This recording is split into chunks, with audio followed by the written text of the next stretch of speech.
We are live. Thank you, Mark. So I just wanted to welcome everybody to our Nampa City Council meeting on this Monday, May 18th. As we get started, we will open in prayer and do our Pledge of Allegiance as we typically do. And as we do that, I realized I did not ask anyone if they wanted to pray. And I thought I will just open in prayer since I hadn't asked in advance. Before we pray, I would like to say it is wonderful to have Victor Rodriguez with us and to see your smiling face and that you're doing well. So it's great to have you back, Victor. Thank you, Mayor. Thank you. Great. It's good to have you. So let's open in prayer. Heavenly Father, I thank you that we have the opportunity to come before you. Lord, I thank you for this community. I thank you for our city council members. I thank you, Lord, that you are God of the city, actually, and that we get to call upon you. We invite you into this evening. We ask, God, that you would grant us wisdom.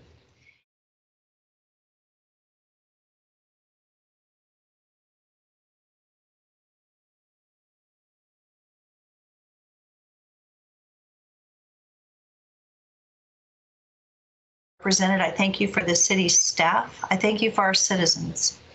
And I thank you, God, for watching over our city in the midst of this coronavirus. And Lord, I pray for our businesses that you would, in the midst of these difficult economic times, that you would restore our economy in Nampa. Lord, I thank you that you hear our prayers, and we ask these things in Jesus' name. Amen. So hopefully you can see my flag. There we go. I'll stand and we'll do the pledge. I pledge allegiance to the flag of the United States of America and to the republic for which it stands, one nation under God, indivisible, with liberty and justice for all.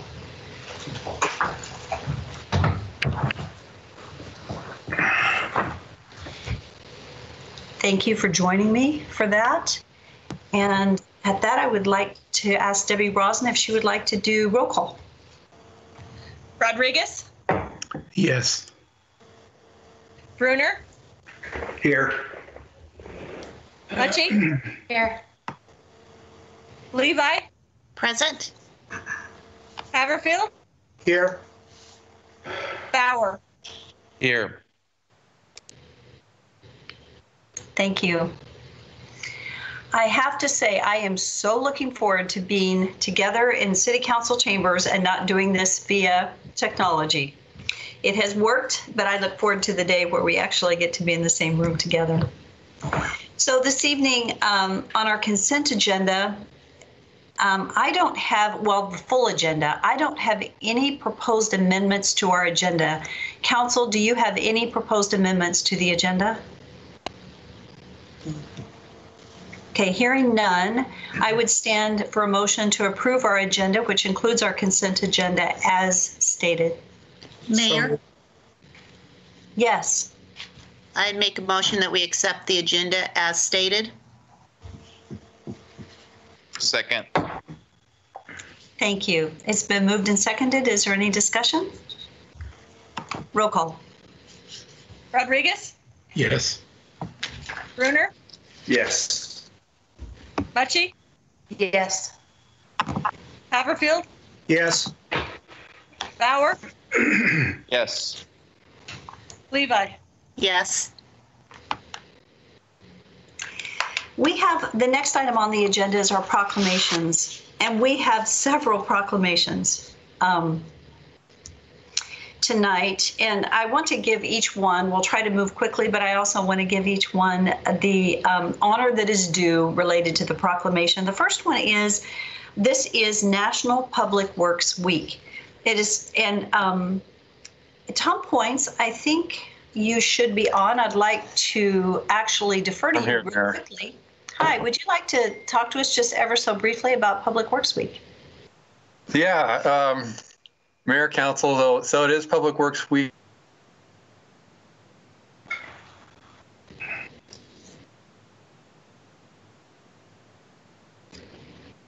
Okay, Tom froze. And I know he's sitting there in the office. Okay, he may come, Tom, hopefully Tom will come back, but he did freeze. While we're waiting on Tom to resurface, I'll read the proclamation. Whereas public works professionals focus on infrastructure, facilities, and services that are of vital importance to sustainable and resilient communities and to the public health, high quality of life, and well-being of the people of the city of Nampa.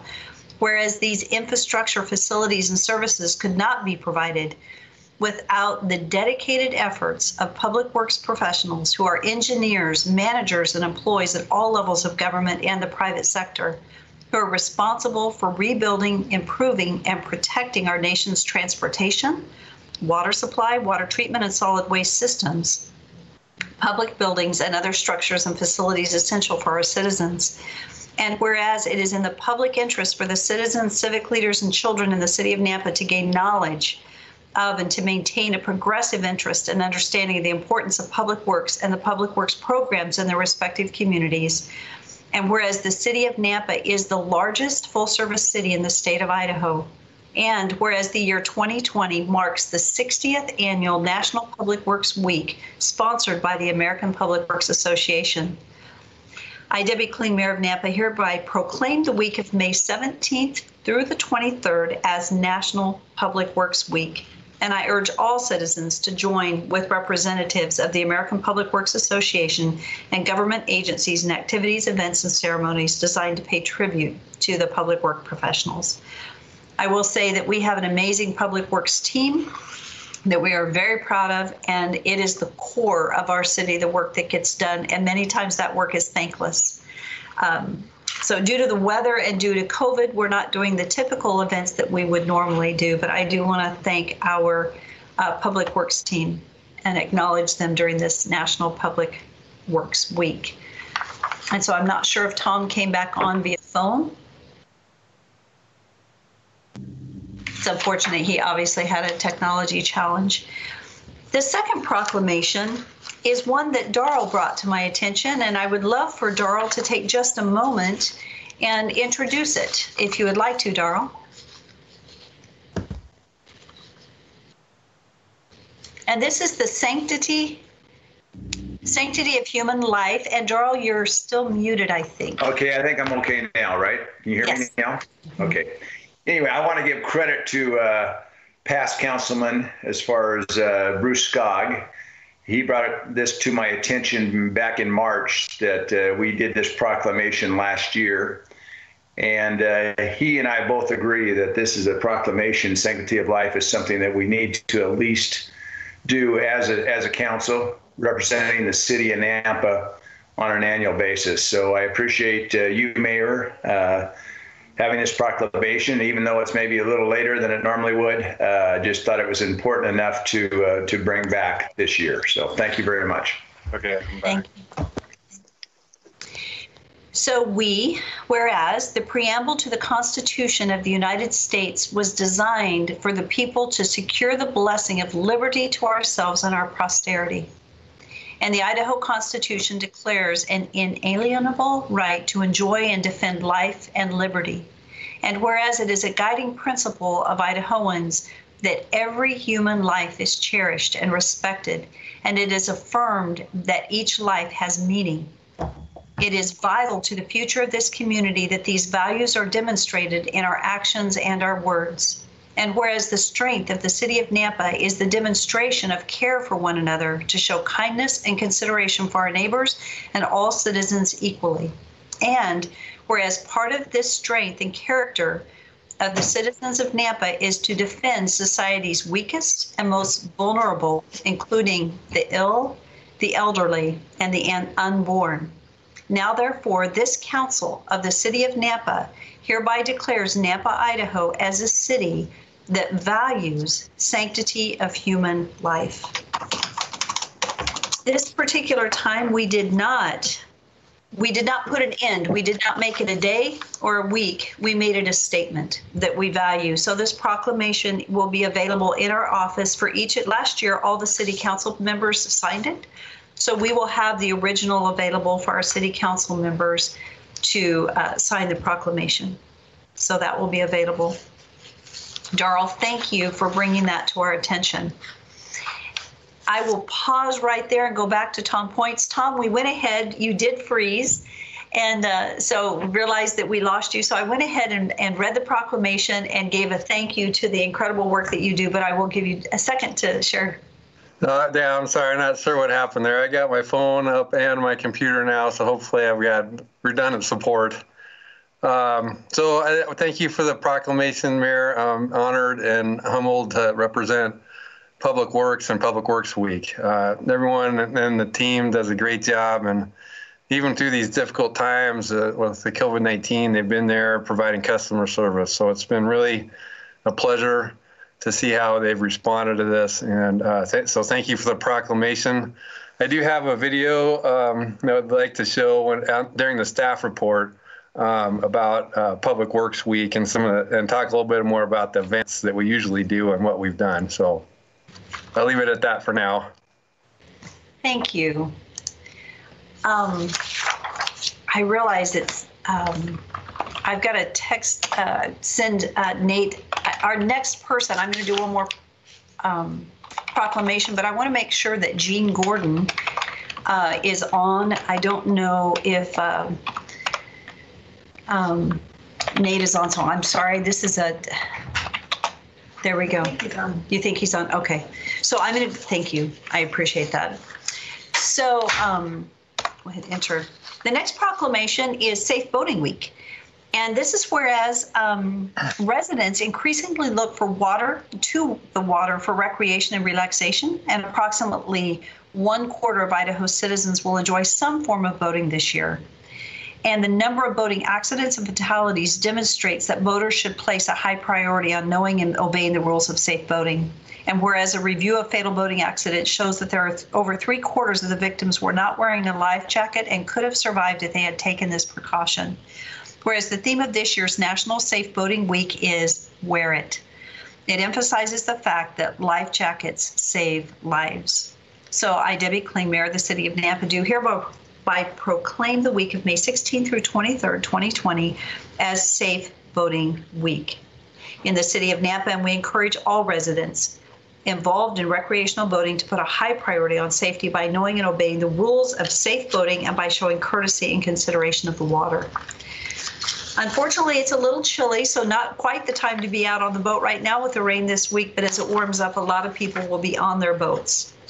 The last proclamation, which was not on our original agenda, is very special and important as the others were, but this is Mission Aviation Fellowships 75th anniversary. And they're important to our community, and we do have guest Jean Gordon that will be joining us, but I'll read the proclamation first.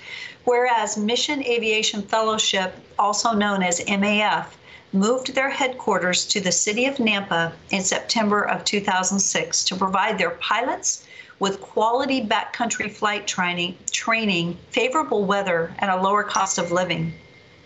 And whereas one of Idaho's largest nonprofit organizations, MAF uses airplanes to reach isolated people around the world, partnering with over 500 organizations in sharing the gospel, delivering aid following a disaster, transporting medical teams and vaccines to areas in need, and assisting in the development of the communities they serve. And whereas the Nampa headquarters hosts MAF's maintenance and training facility, along with back office functions for its worldwide programs, with nearly 200 local employees and 300 volunteers that serve each year. Whereas MAF's Nampa headquarters continues to expand its operations at the Nampa Municipal Airport, providing a positive economic impact to our community. And whereas on May 20th, 2020, MAF will celebrate its 75th anniversary as a nonprofit organization and remains committed to serving the unreached people around the world to provide them with spiritual hope and physical hope. Now, therefore, I, Debbie Kling, Mayor of the City of Nampa, do hereby proclaim May 20, 2020 to be Mission Aviation Fellowship Appreciation Day.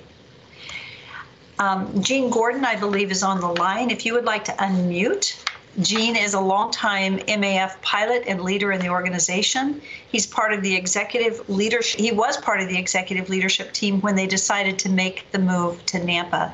Gene, are you on? I am on. I can see you guys. I don't know if you're hearing me. Yes, we do. Thank you for joining us this evening. You're very welcome, and thank you for your kind words. We did move up here in 2006. We should have done it in 1996. There were a group of people that wanted us to move here, drag our feet from a big state to the south and west of us. We won't mention it, but we're very, very glad to be in Idaho and in Nampa, and we're proud of little old Nampa that has a worldwide impact through our operations in Central and South America, throughout Africa, Southeast Asia, and Central Asia.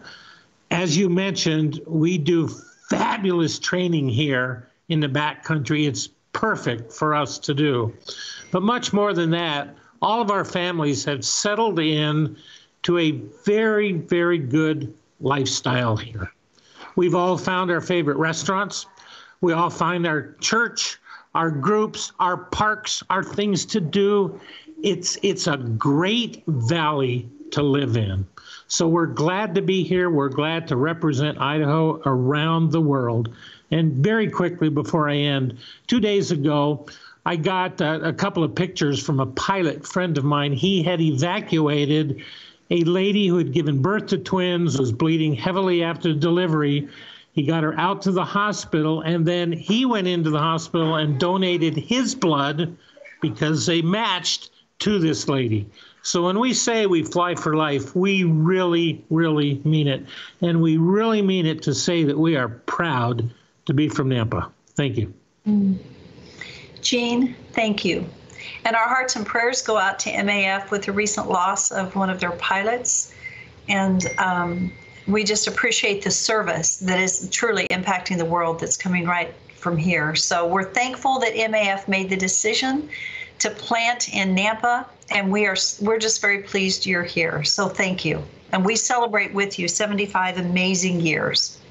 Thank you very much. And we hope to keep growing around here. Thank you. Yes, thank you. Thank you very much.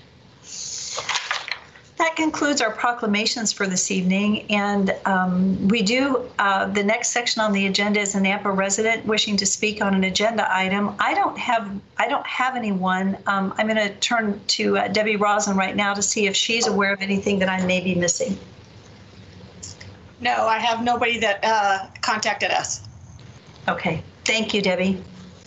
The next item on the agenda is mayor and council comments. And I do have a comment, something I want to bring to council's attention. At the last meeting, we voted to approve our fuel safety emergency fuel system. And we had we just had a slight error. And I don't know, Tom, I know you're right there. You're welcome to mention it if you would like to. Would you like to speak to that? Sure, I can, Mayor. So after the meeting where Doug came on and talked about the fuel island, the council was asking some questions about how long can we maintain our generators with the current facilities that we have, and he feels really bad, but he misspoke on the timeline, and he wanted to, and we wanted to correct the record. So he was asked how long did we have fuel reserves for, and his answer was 45 minutes, and what he meant to say was 45 hours. So that's a little, I don't know that. So we just wanted to correct that statement. Doug sent us an email and stating that he felt bad that he misspoke, but I wanted to let you all know that's a little bit different time frame. Thank you, Tom. With that, I thought it was important that we acknowledge that error to council, and unless council requests differently, we'll just allow the vote. We did vote and approve to move forward. I do want to respect our council if they would request that we come back and readdress that vote. We would certainly be willing to do so, but unless I hear someone request that, we'll just go ahead and let the vote stand as is and move forward. So, and you're welcome to reach out afterwards if need be. Okay, the next item on, I don't have any other comments other than I will say on the COVID front, we have moved into phase 2. Visit the Nampa, our Nampa website, and you'll see all the openings that have taken place.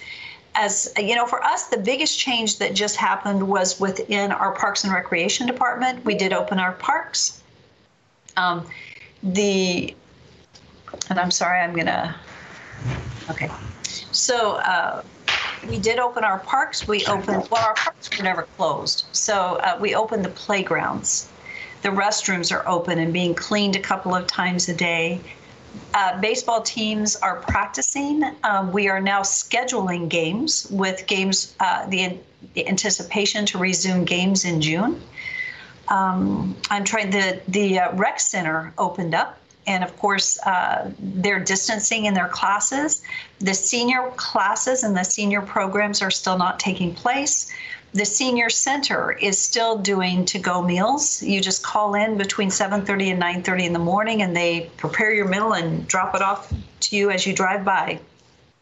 So the golf courses remain open. The restrooms are open. The clubhouses are open to where you can access to-go style food, but they are not open to congregate inside. We're still maintaining safe distancing.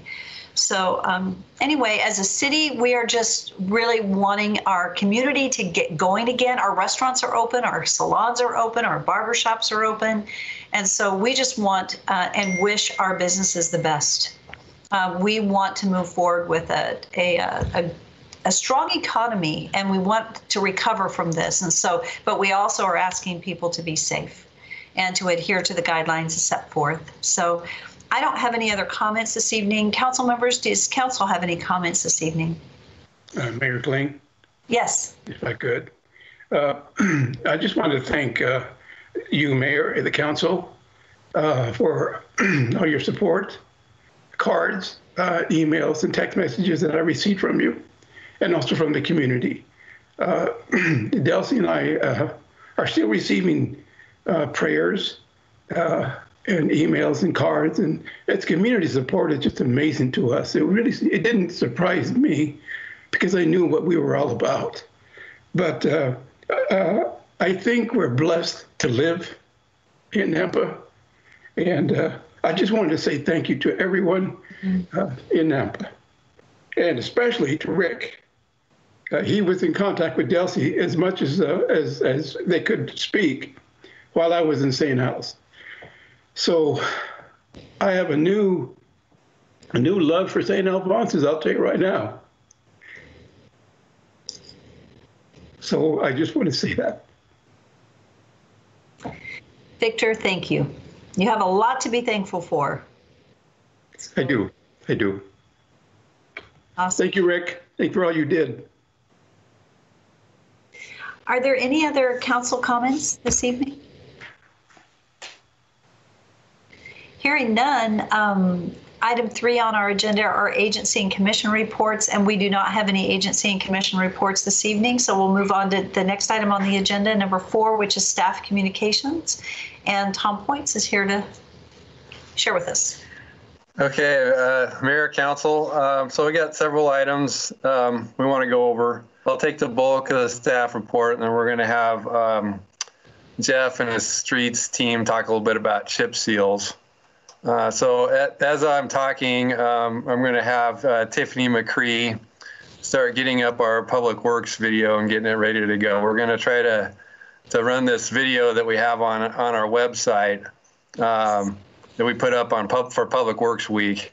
So if you recall, historically, we've always gone through to the streets yard, and all of Public Works would come in and and have school kids come in and we would have displays showing them work that's being done in Public Works. Well, unfortunately, with COVID-19, we're not able to have such gatherings. So we decided just to do some videos. And then we're posting these on the website and then reaching out to the schools to show them what Public Works does. And we can also use this as a resource for other people in the community to show what Public Works is all about. So I'm going to have Tiffany go ahead. This one, we have several of them. We've got one for fleet, one for water. She's going to put one on for streets this week. But this one is a short one. It's about 3 minutes for water. So I'm going to go ahead, Tiffany, and see if you can get this to work. Hi, my name's Ron. I'm with the City of Nampa Waterworks Division. I take care of the fire hydrants for the city. Today we're going to talk about fire hydrants. We're going to start with the old school fire hydrant. It was a wooden water main that they would have running through the city. Whenever there was a fire, they would dig up down to the water main. They would take a drill and they would drill a hole into the pipe. Water would come out. They would take the bucket. They would fill it up, and they'd just keep passing it along. They would make a line all the way to the fire until the fire was extinguished. After the fire was out, we'd take a wooden plug and plug the hole back up, put a marker on it, and bury it so they knew where it was the next time there was a fire. They called that a fire plug. Some firemen today still call these the new fire hydrants, they call them fire plugs, and just kind of carried on from there. So now we're going to talk about the piping in the city and how water gets to a fire hydrant. So about 4 foot down, there's pipes that run throughout the city. Everything's looped in. There's like 14 wells that are constantly pumping the water up into our system to keep it pressurized at all times. So if one pump went down, we have backup and we won't lose pressure. So the water flows through here. It goes to this valve right here. When this is open, it allows water to go through here. That's for emergency purposes. So the water in the hydrant sits right here until we're ready to use it. This is dry. That way in the wintertime it doesn't freeze and break.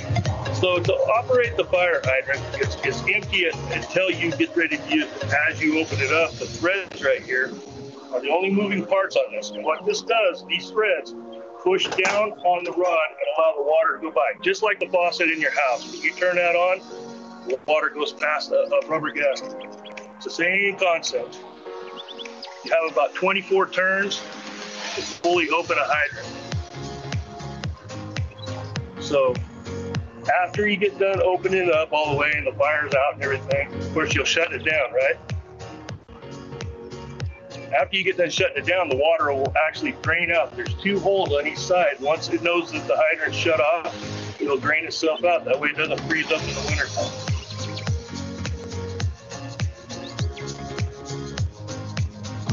Hi, I'm Ferris with the Nampa Waterworks Division. I'm here to talk to you about water supply and consumption of water into your home or your business. It all starts with the water coming into our mainline pipe, which is directly tapped with the service line that runs to a pit that could be located in your front yard or your backyard, which contains a water meter that keeps track of how much water is consumed at any address in the town. So when you are in your home or your business and you turn on water, whether it's at a faucet or a toilet, or maybe you're doing some dishes or some laundry, the water meter will actually count how much water you use each time and calculate a total consumption so that the city can bill for how much water is being used at that specific address. Thanks for coming to the Waterworks. Okay, so that was just this one example of our videos. So we're working on a few others. So like I said, those are on our website under Public Works. So feel free to look at those. Also, our picnic that we usually have was we had to postpone that, and we'll look for another time in the summer as the COVID-19 restrictions are lifted for larger gatherings. So we're saddened that we're not able to meet and do that. That's something we all look forward to every year, but we'll see if we can find an alternative date later on. So I'll go on to the next section in the staff report, which is chip sealing.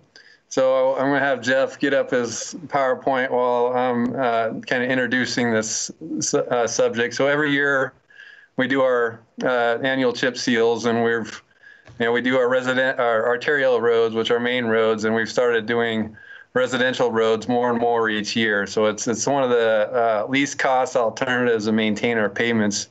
This is all done in-house by our maintenance crews, and Don Barr leads up, and he's planning on weather permitting and starting around the beginning of June. So Jeff, are you on to show this PowerPoint?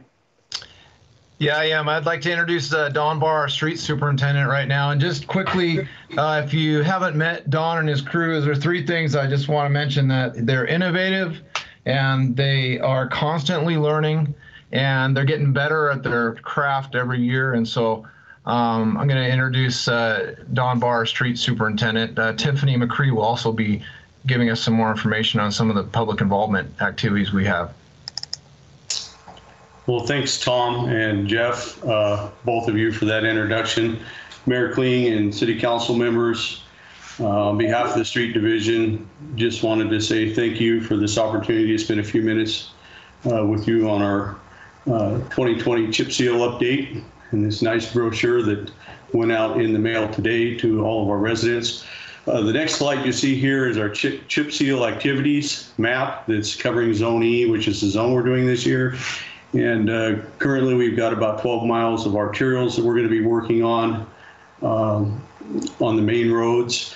And we've got about 22 miles of subdivisions. And there's, in pink, you'll see the portion of the rehab rebuild that's going on this year. And this is only our second consecutive year of in-house doing subdivisions. We had pretty great success at it last year. And so we're really excited to get going on this and seeing if we can double our work from last year. Our priorities this year, number one priority we always have in our division is safety. We've got about 35 people out there moving around with probably 20 to 25 pieces of equipment moving around, and I don't know how many thousands of cars moving around.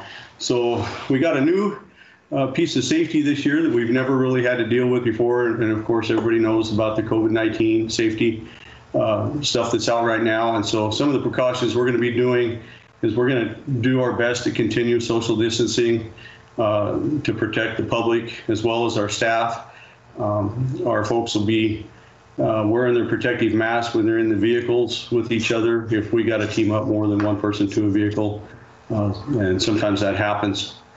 And we use as many vehicle precautions as we can. We have tubs of wipes and some disinfectants to help clean our vehicles. Our next big goal that we have, and next big priority, is customer service. And we work a lot in the communication field, trying to get notifications out. And this brochure that we've got going out this year, that mailed out today, is the second year that we've done that. And it gives residents and the property owners a pretty good idea of what's going to be happening in their neighborhood. And so we use all the communications available to us, all the different methods that are out there. Last year, I've been here 13 years. Last year was only the second time that we had 0 rock chip claims for windshields. So those are pretty impossible if you can imagine 500 dump trucks of marbles. That's about what we're looking at. So, but when we do have a concern, we're quick to it. We've got great office staff, Tammy and Diana, great helping us out and trying to put out fires as they come up. It was so positive last year in our subdivisions that we actually had subdivisions calling in, wanting to know when they could have theirs done. So I think that speaks volumes for itself in the productivity and efficiencies. And that's the next thing I want to talk about real quick. We're doubling, I think Jeff mentioned this, but we're doubling our chip seal amount this year. You know, we're usually running 15, 16 miles, something like that. And we're at 34 this year. And so, you know, we would like to do more, bite off a little bit more every year that we can. And we're getting a little better each year at what we do. We're using about a pound less rock per cubic yard, which reduces sweeping and the cracked windshields. And most of that's directly related to the training that we get and the opportunity for the guys to learn how to control these machines. And they're all computerized now. It's not old school anymore. And so that's helped us to increase our efficiency about 3.5% overall. And we're looking forward to seeing this year how fast we can get it done and how safe we can get it done. And just want to say we couldn't do this without Doug Adams and his group over at Fleet Services helping us out. And of course, Tiffany McCree, our public involvement coordinator. And I'm going to hand off to her right now. Thank you. Thank you, Don. Good afternoon, Mayor and City Council members. I don't think I have introduced myself, but my name is Tiffany McCree. I am the Public Involvement Coordinator for Public Works, which pretty much just means I oversee all of the communications and outreach that comes from our 7 divisions. So I'm going to talk a little bit about our plan of what we're doing for Chip Seal this year. The press release went out this morning. We will be doing daily updates on our social media, so Nextdoor, Facebook, Instagram, and Twitter, as well as we'll be updating our website every single day as well. The streets team will be putting door hangers on the subdivision's doors as they go through and make sure that they know that they're supposed to be moving their cars and such. And then we also just sent out a direct mail piece which should be hitting mailboxes today to the 7,000 residents in Zone E. I've already gotten a few calls, so I know that they got there, which is exciting. And that goes kind of into our customer service is making sure that people have that project's email and that phone number as well. I'm going to be the first person that these people are in contact with if they have any problems, and we'll be working with the Streets Division to ensure that we're getting all of those activities or problems fixed. And then this is the Chip Seal brochure that went out this year. It tells a little bit about what they can expect, how they can help us out in the roads and subdivisions that we are completing this year. And I will turn it over to Jeff and Don for any other questions. Okay, thanks, Don and Tiffany and Council and Mayor. Any questions you might have? That's an update on where we're at.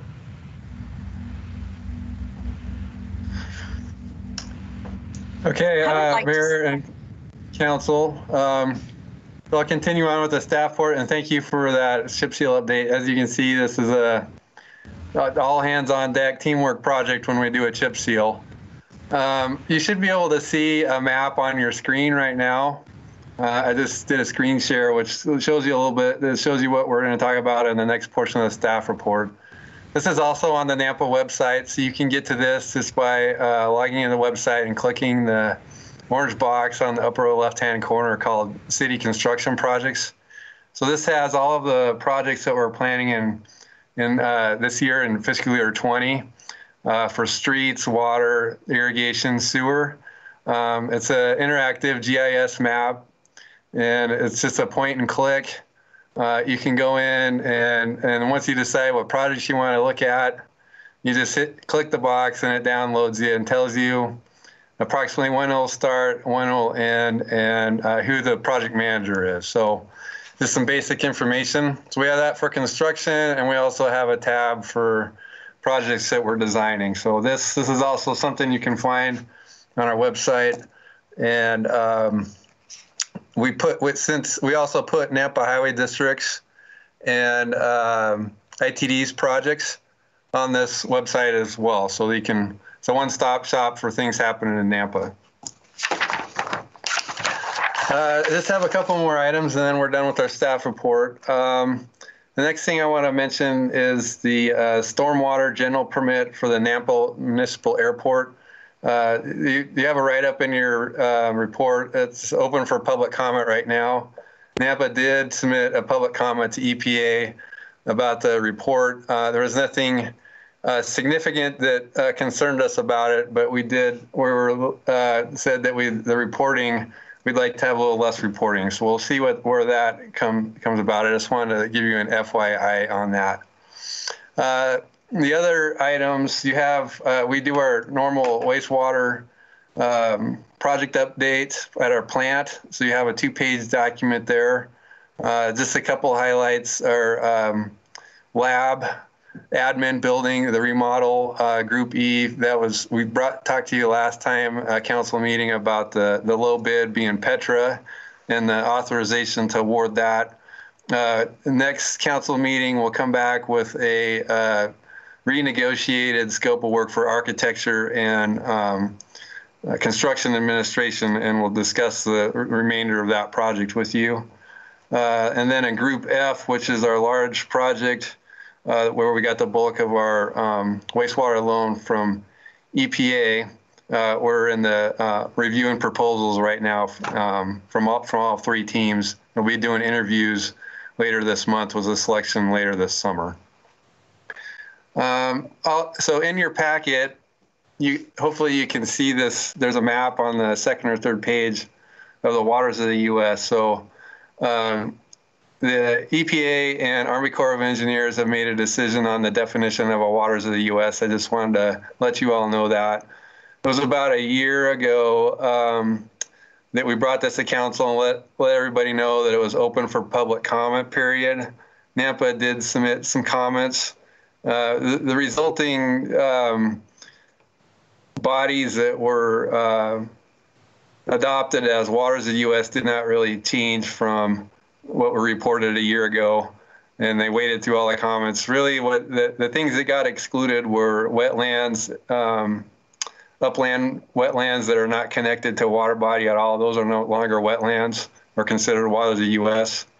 It's important to know that ditches and canals are not waters of the U.S., which strengthens what we were asking for with our reuse permit into the Phyllis Canal. Indian Creek and Mason Creek, those would still be considered waters of the U.S., according to the new rule.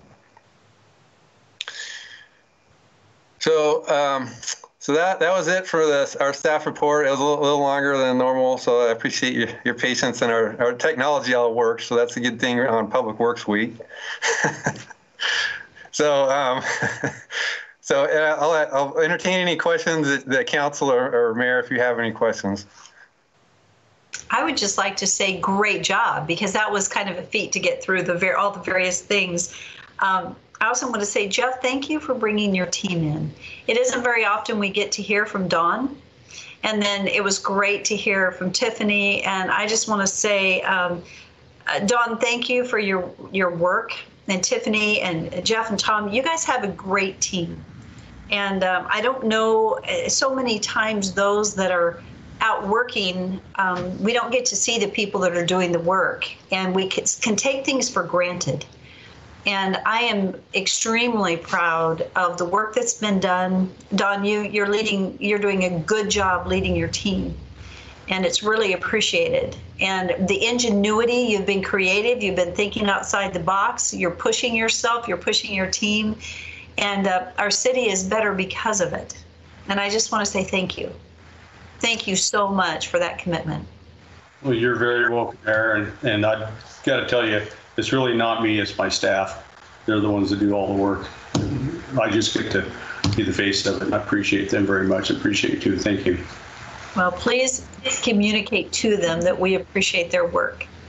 So I'll have to come out and watch you again this year and try to stay out of the way, but get to see it. So thank you. Yep. Thank you. Council, do you have any questions? Okay, seeing none. Thank you, Tom. Appreciate the report. Thank you, Jeff.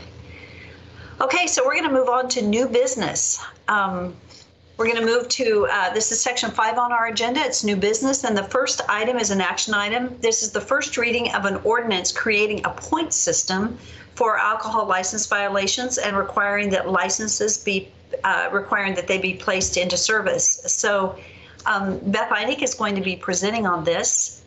This is something that we've already talked about, but we will be bringing it, we're bringing it back with the actual ordinance. And then item 5.2 is the summary of publication for the preceding ordinance. So that said, when we get ready to vote, we can just actually include them into one in the approval. But Beth, are you there? I'm here, Mayor, and Mayor and Council, I'm happy to just go through a few of the highlights from this proposed ordinance. It's about 10 pages long in total length, and this was written, we took an ordinance from a city in Missouri, actually, that we had found that seemed like their state laws and local laws mirrored enough with what we were doing to take that as a starting point. So we worked in collaboration with the police department, with the Idaho State Police, Alcohol Beverage Control Department. Our legal counsel, Doug Waterman, was instrumental in writing the document before you. And then also all of the directors had a chance to take a look at this document, and I took their feedback and we got it incorporated as well. So there's been a lot of team collaboration to put it together. It is certainly a document for your consideration. It is written in a form that's ready for you to pass tonight if you'd like.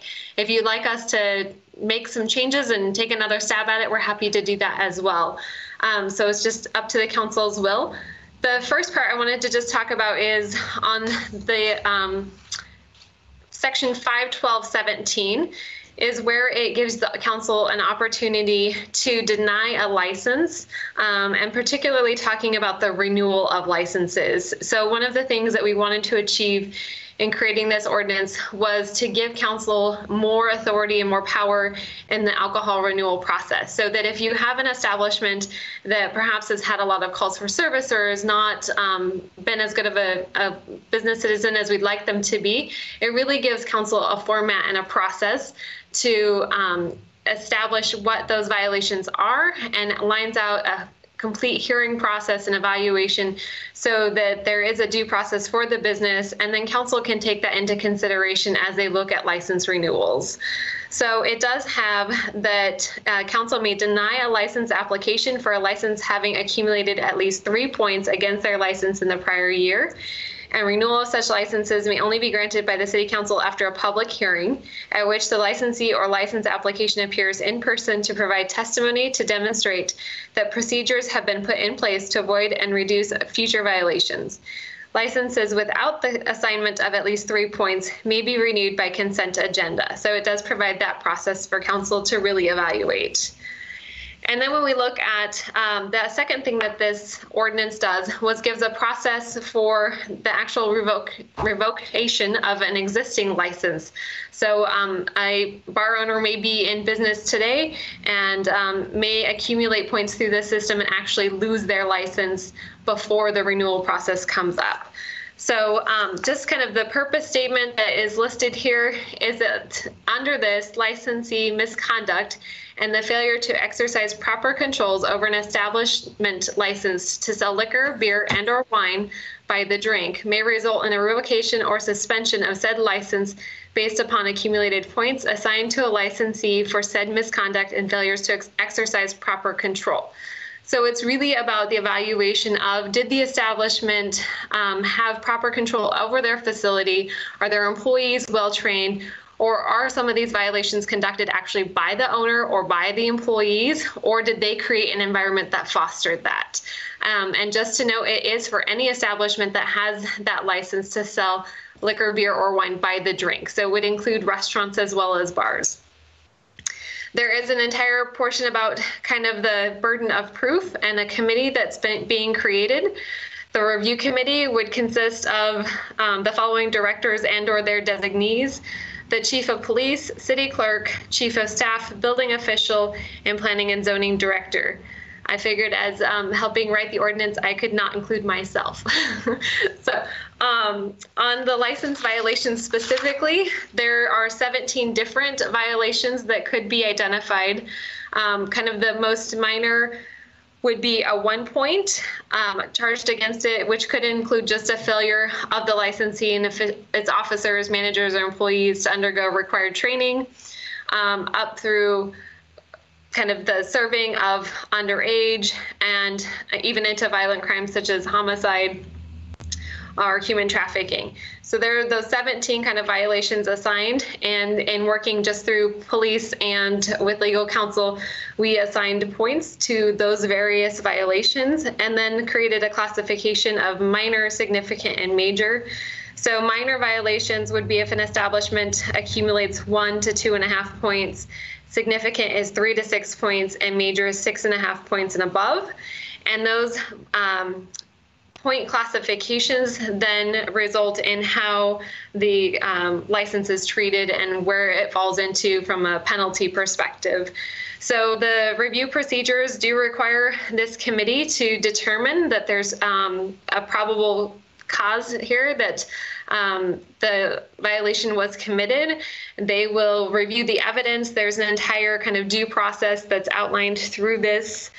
Some of the kind of penalties that the committee can put forth is range from just requiring additional training to actually suspending a license or putting a licensee under probation. And then when it gets into kind of the major category, City Council becomes more engaged in the process, and the committee would then recommend to City Council to suspend or revoke the license. And City Council shall only elect to suspend or revoke a liquor license after conducting their own hearing pursuant to what's outlined in the ordinance. And then all appeals from the committee would be heard by City Council. And then there's a whole hearing procedures identified as well. So it really kind of puts that due process in place. It puts that burden in there that requires the committee to identify that there is just evidence that the licensee did violate any of these points that are identified, and then the process of what happens when that occurs. I don't know if Doug Waterman wants to speak at all to this, as he put all of our thoughts and what we had kind of drafted into actual ordinance form. Yeah, Mayor and Council, if I may. Just a couple extra additional things worth noting. The ordinance, because we had our alcohol codes open, did some general housekeeping, some clerical things. You'll see those at the beginning in the initial sections of the ordinance. Additionally, there's a new provision about an obligation to place a license into use.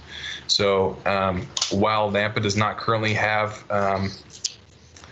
we're not at the limit yet for liquor licenses. We could get to the point where we are at the limit, and this is an attempt to avoid somebody attempting to buy a license and not use it, but as in some sort of investment.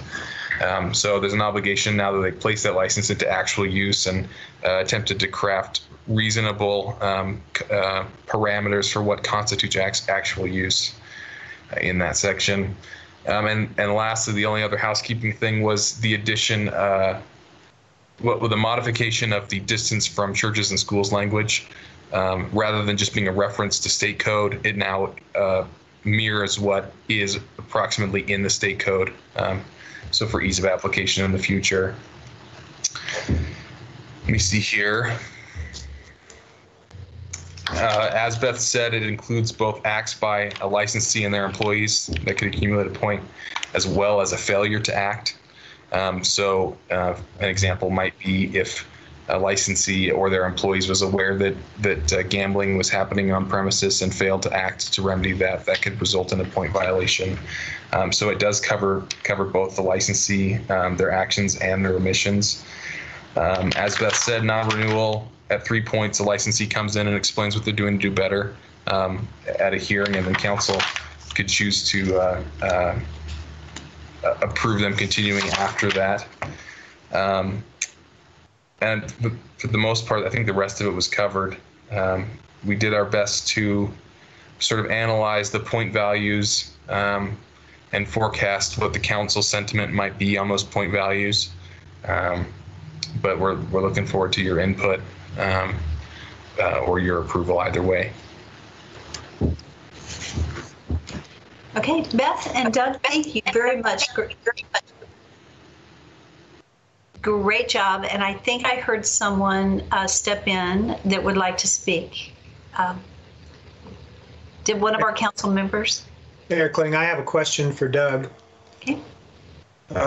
Doug, under restrictions, I appreciate the added wording. The only thing that I question is, I think in the past, as we've discussed this distance requirement, it's been to the primary entrance of the drinking establishment. This lists out any entry, Was that intended to be any door of a building? As it's listed here, or just the front entry? You're muted. Sorry about that. Mayor, Councilman Haverfield, the state code, as we talked about in the past, is not crystal clear on what it means, but ISP has determined that it's from a property boundary of school or church to a door of the licensed premises. So, for example, if you had a large building where a portion was licensed for the sale of alcohol, it would be to the nearest door that enters onto that specifically licensed premises. So it's not the main door. If you had a licensed premises with a back door and that door entered onto the actual licensed premises, it would be from that door to the nearest property boundary. And that, I know there was some question about that a while ago, but that is the standard that we have been applying most recently as well. Okay, and that's good to know. So it's any door from the edge of the property of the church or school. Correct. Thank you. Are there any other questions, Council?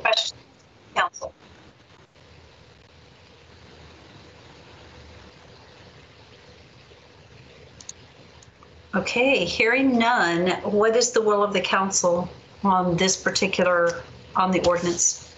Mayor Kling? Yes. I feel that the work that's been done on this has been great and appreciated.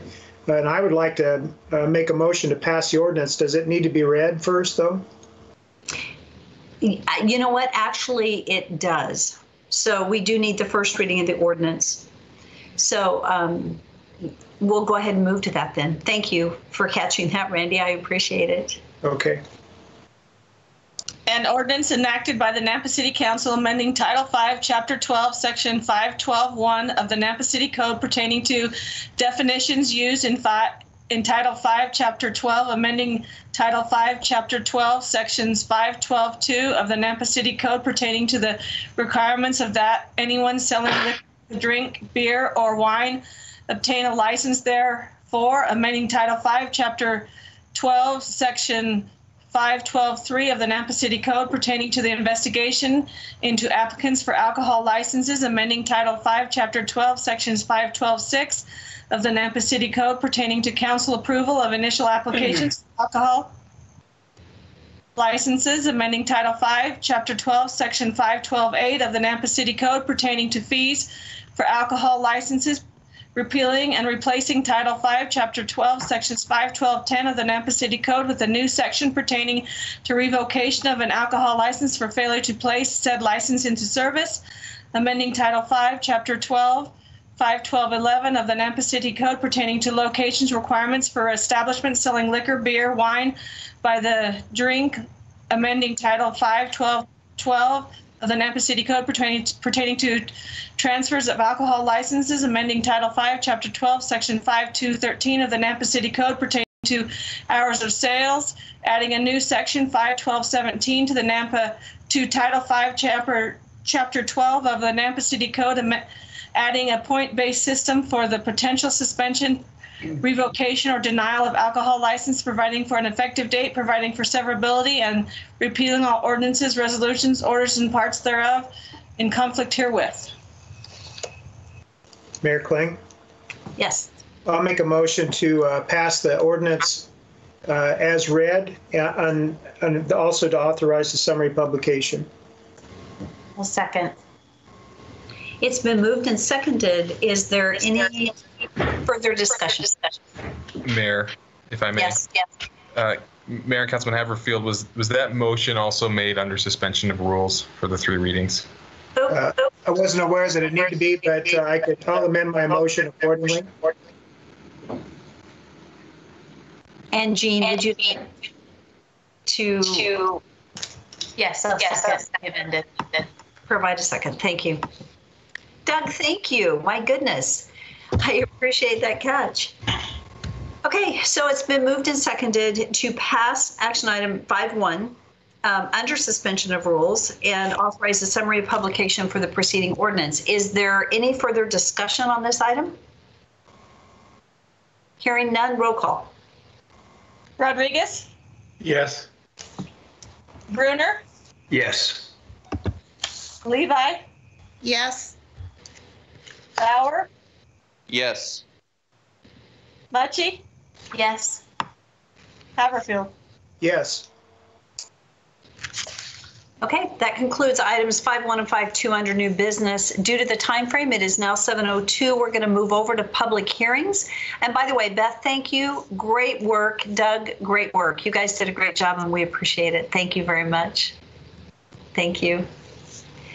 So we are going to move to our public hearings at this time. We have two public hearings this evening. The first one is action item 6.1.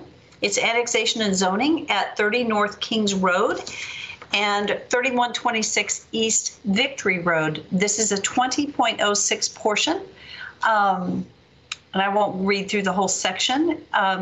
It's being zoned to community business for 4 acres at the corner of Victory Road and Kings Road for potential retail, and high-density multifamily residential for the remaining 16.06 acres for multifamily residential development for Mason and Associates.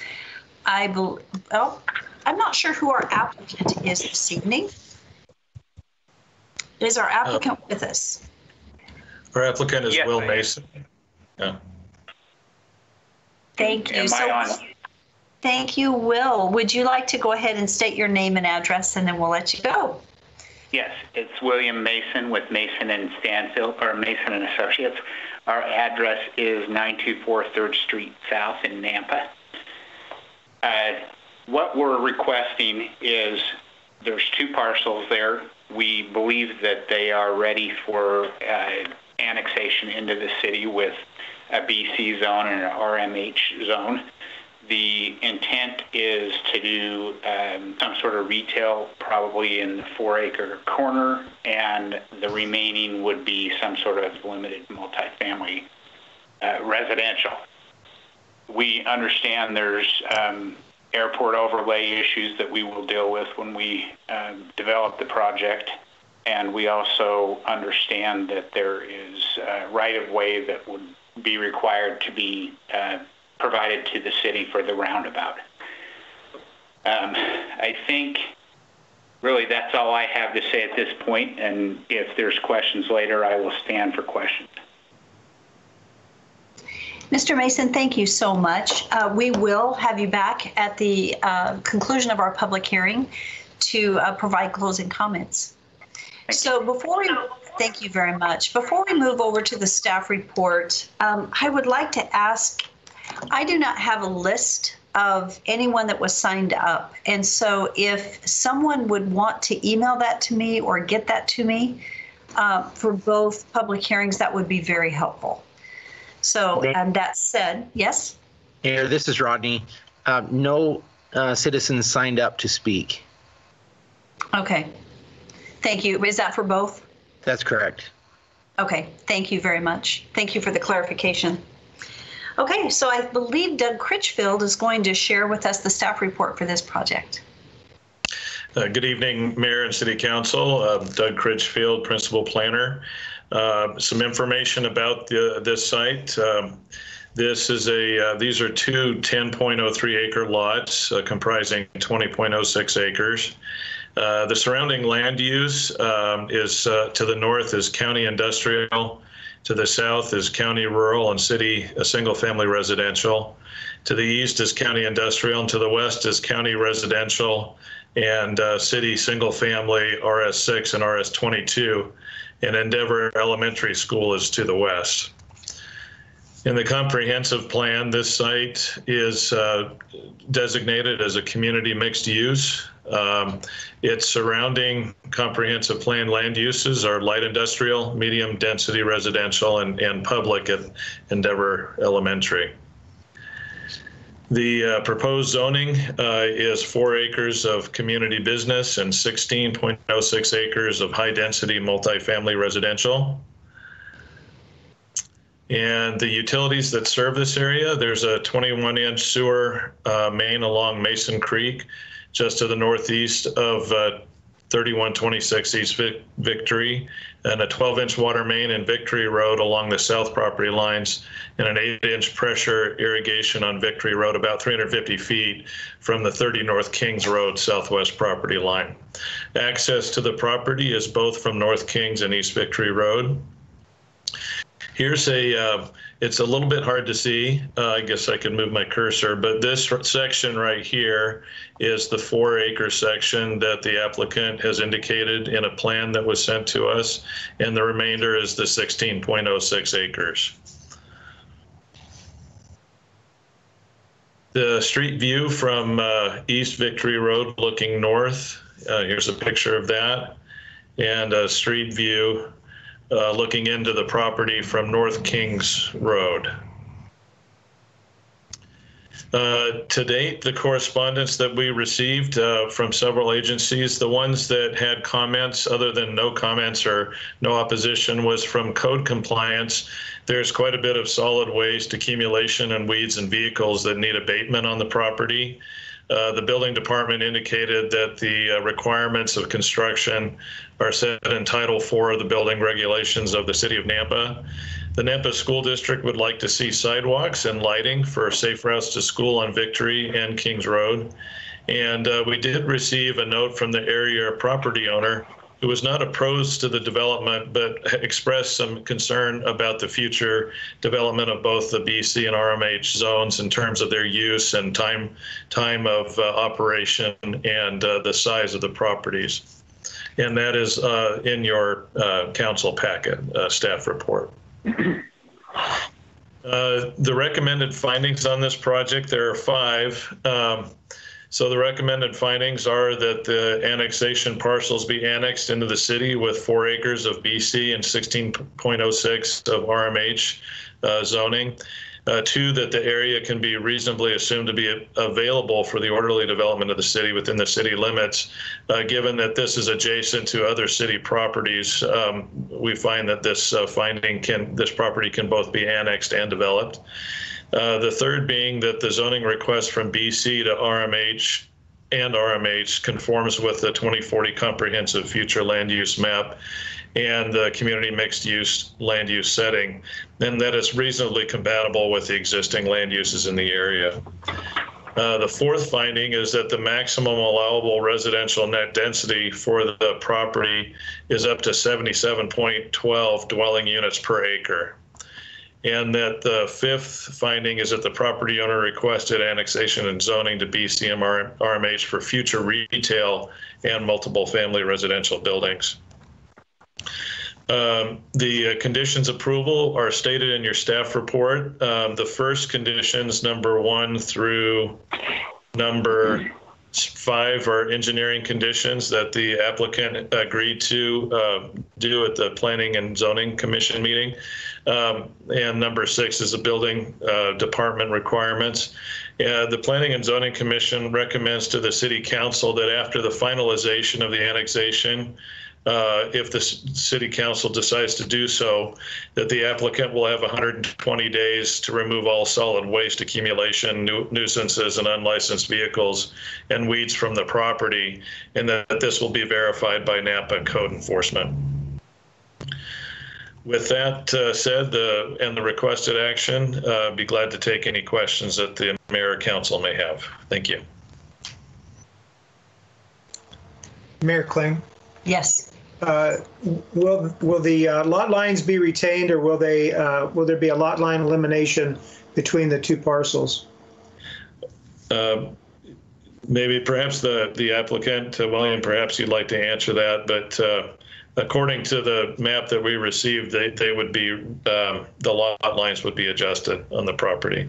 They would be adjusted? Yes. Okay. So they'll retain them, they'll just be, they'll do a lot line adjustment? Yes. All right, thank you. When we have the applicant come back, we'll ask him to confirm that. Are there any other questions? Okay, hearing none, this is a public hearing, And it is my understanding that no one has signed up to testify on behalf of or in opposing this project.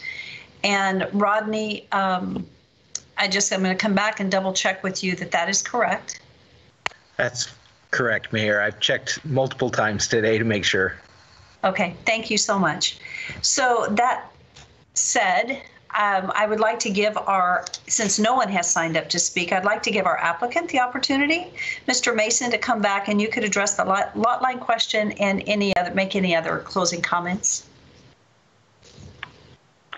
Okay, this is Will Mason again with Mason and Associates. Councilman Haverfield's comment is correct. We will do a lot line adjustment to retain the 2 parcels, but actually probably we would follow that proposed BC zone line to separate the 2 parcels into what we're actually zoning to. So that southwest corner would be our new parcel 1, and the remainder would be the RMH parcel 2.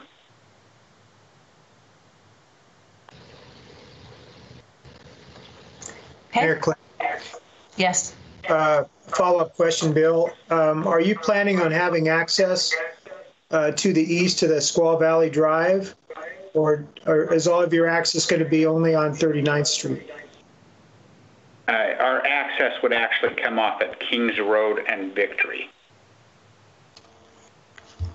Okay, maybe I'm looking at the wrong map. So,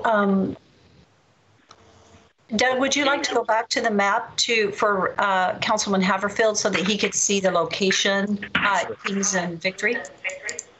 Yeah, sure, Mayor. Let's see.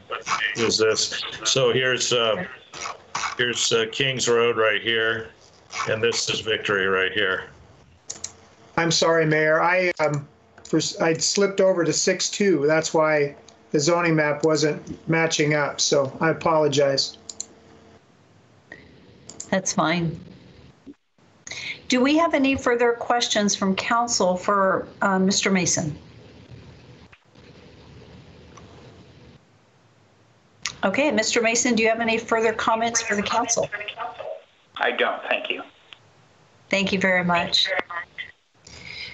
So this is a public hearing, and if there are no further questions, I would stand for a motion to close the public hearing.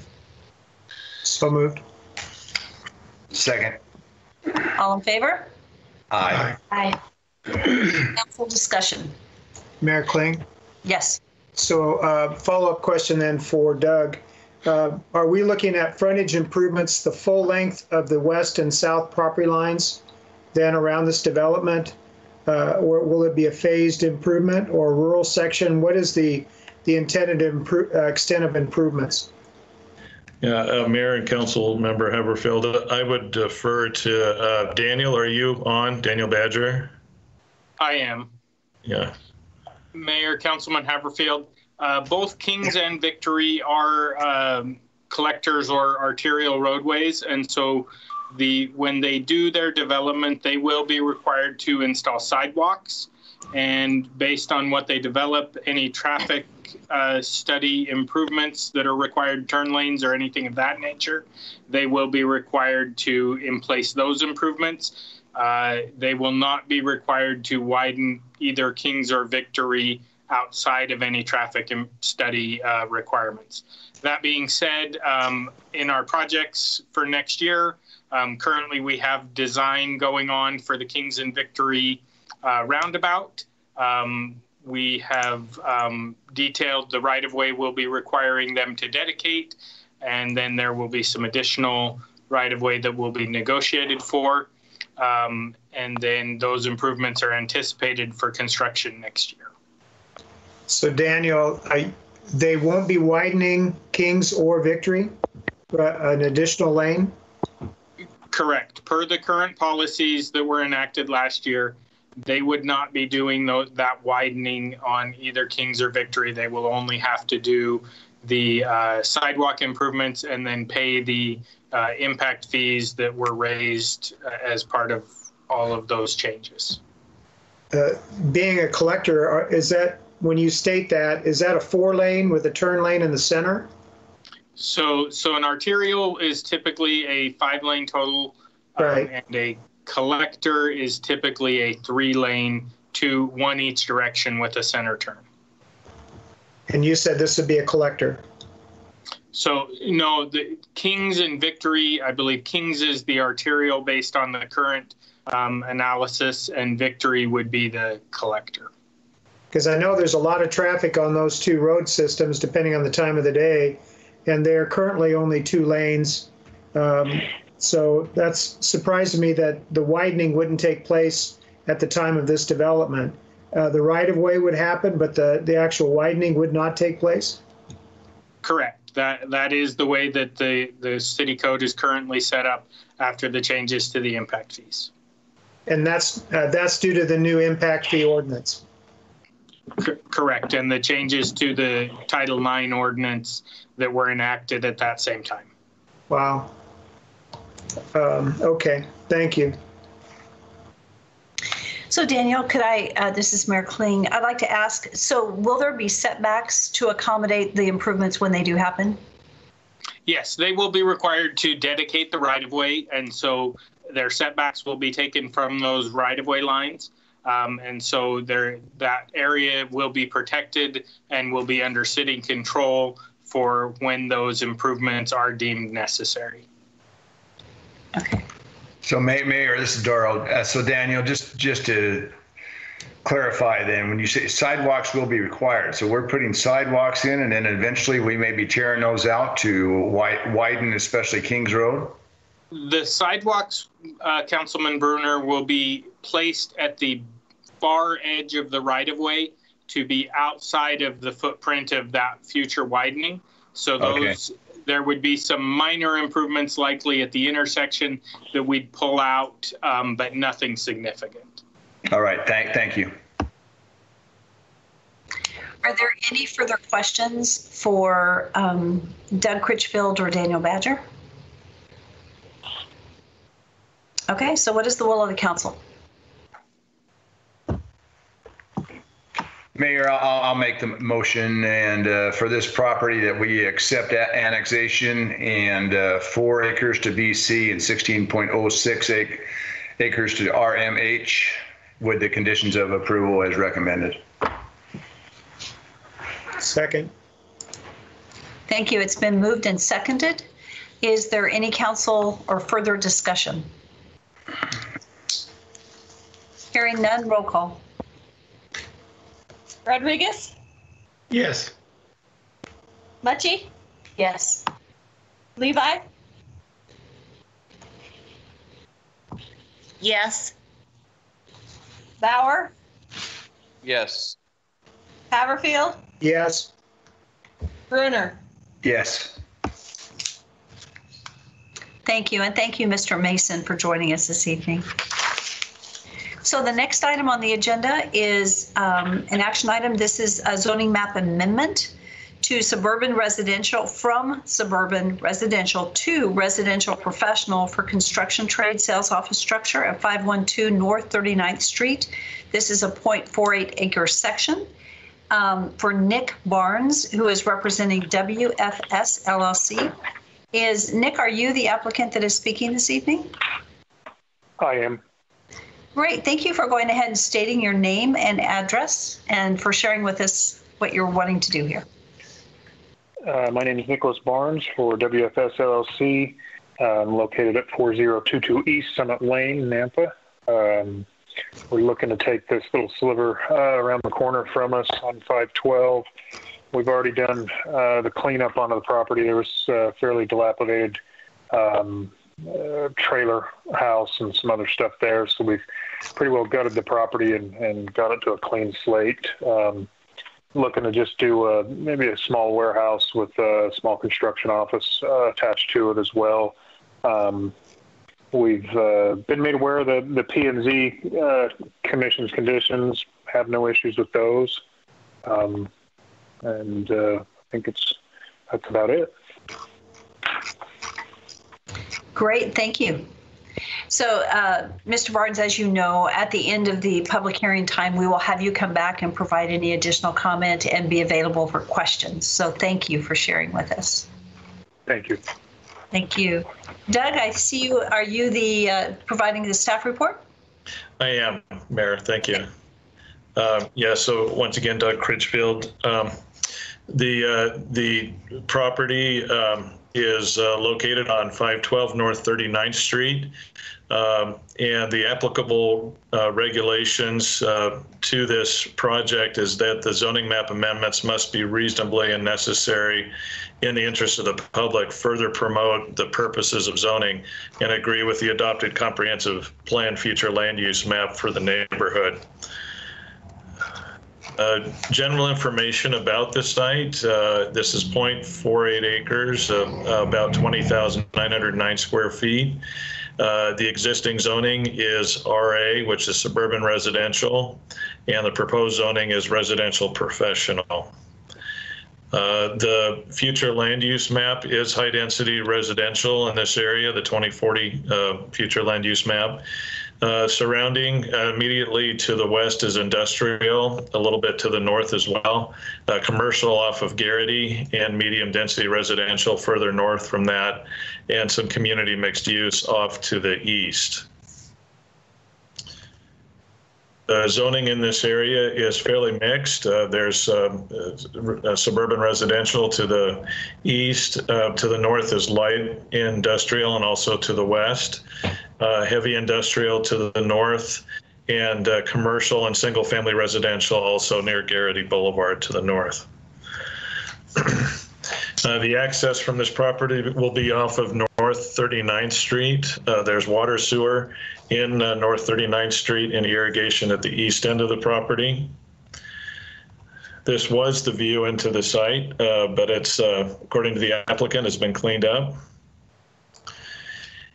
And a bird's eye view of the property looking from the south, looking northward. And a note to the west, the industrial use. The staff findings on this project. If the city council approves this zoning map amendment, the findings are required by city code. These findings are listed in your staff report. Primarily that the amendment would be in harmony, excuse me, with the city's currently adopted comprehensive plan and land use map. The second finding would be that the proposed set of the proposed use or set of uses would be at least reasonably compatible with existing and adjoining property uses. And we find that the property across the street being an industrial use, that this satisfies this finding. Third, that the proposed map amendments are or would make a change on the land use map of the city, which would establish an area of zoning the same or is compatible with immediately adjacent zoning districts. Again, the industrial property to the west satisfies this finding. The fourth finding is that it would not create a spot zone, and in this instance, it would not, again, due to the property to the west. And lastly, the proposed amendment is or would be in the interest of the public and reasonably necessary. Once again, we find that this would be in the interest of the public, as this is an area in transition. The recommended conditions approval from the Planning and Zoning Commission and staff are listed in your staff report. The first two items are from engineering, and the building department is the third condition of approval. And there are no other conditions. So the requested action, as stated, is in the report, and if there's any questions, I'd be glad to take them. Thank you. Are there any questions for Doug Critchfield? Okay, seeing none, this is a public hearing, and it's my understanding that we have no one signed up to testify against or on behalf of this hearing. Rodney, I'm going to come back to you just to confirm that we haven't missed anyone. That's correct. Thank you. Okay, are there any, this would be the opportunity at this time, if no one has signed up, which is our understanding they have not, for the applicant to provide any closing remarks and to be available for questions from the council.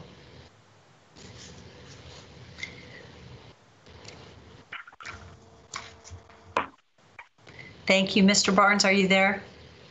Oh, sorry. Yes, ma'am. Sorry. That's fine. As I said, the property's been completely cleaned up. It's a clean slate now. I am aware of, I think, 620 up the street. That piece has been purchased as well, not by us, but someone else we know. I believe they're looking to attempt to do the same thing as well. So I think that again helps bring that same type of warehouse construction type office to this area as well, as it kind of starts pushing and transitioning as Ed mentioned earlier. So that's about all I have. Thank you. Council, do you have any questions for the applicant?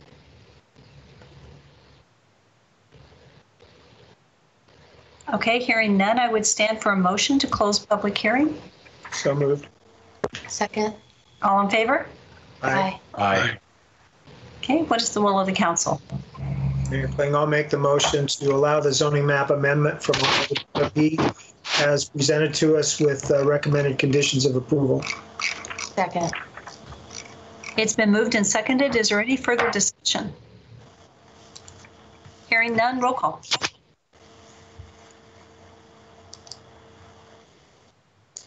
Rodriguez, Yes. Brunner, Yes. Levi, Yes. Bauer, Yes. Mucci, Yes. Haverfield. Yes.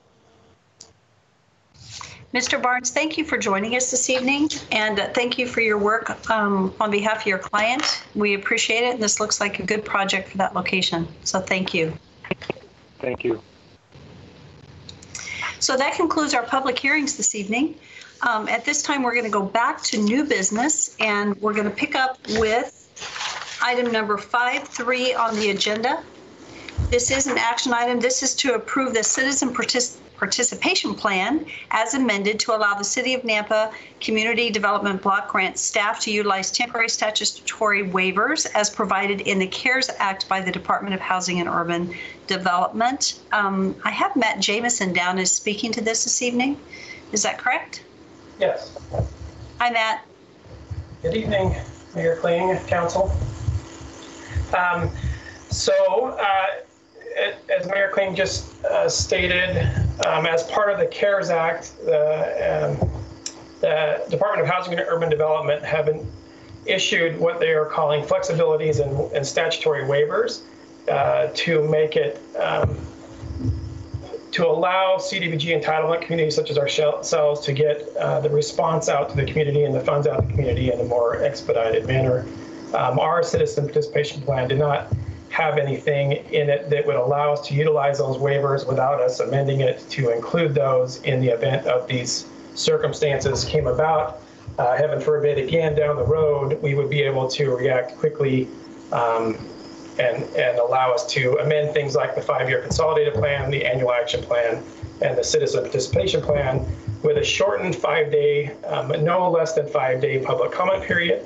And then it also allowed for us to utilize things such as we're currently doing with public hearings, where it allows us to use the virtual hearing in lieu of the public in-person hearing, so that we're in circumstances where public safety is a concern. So in either case, what the amendment does is it allows us to take advantage of any waiver currently as related to the coronavirus, but in future instances, if there's something else occurred down the road, it's broad enough to allow us to take advantage of that without having to do another amendment to the plan, was my intent. And hopefully any time this would happen is always under the guidance of HUD, and as a requirement they would have to provide another statutory waiver for us to utilize something as a shortened public comment period. Otherwise, it would be the standard 30-day public comment period for things such as substantial amendments.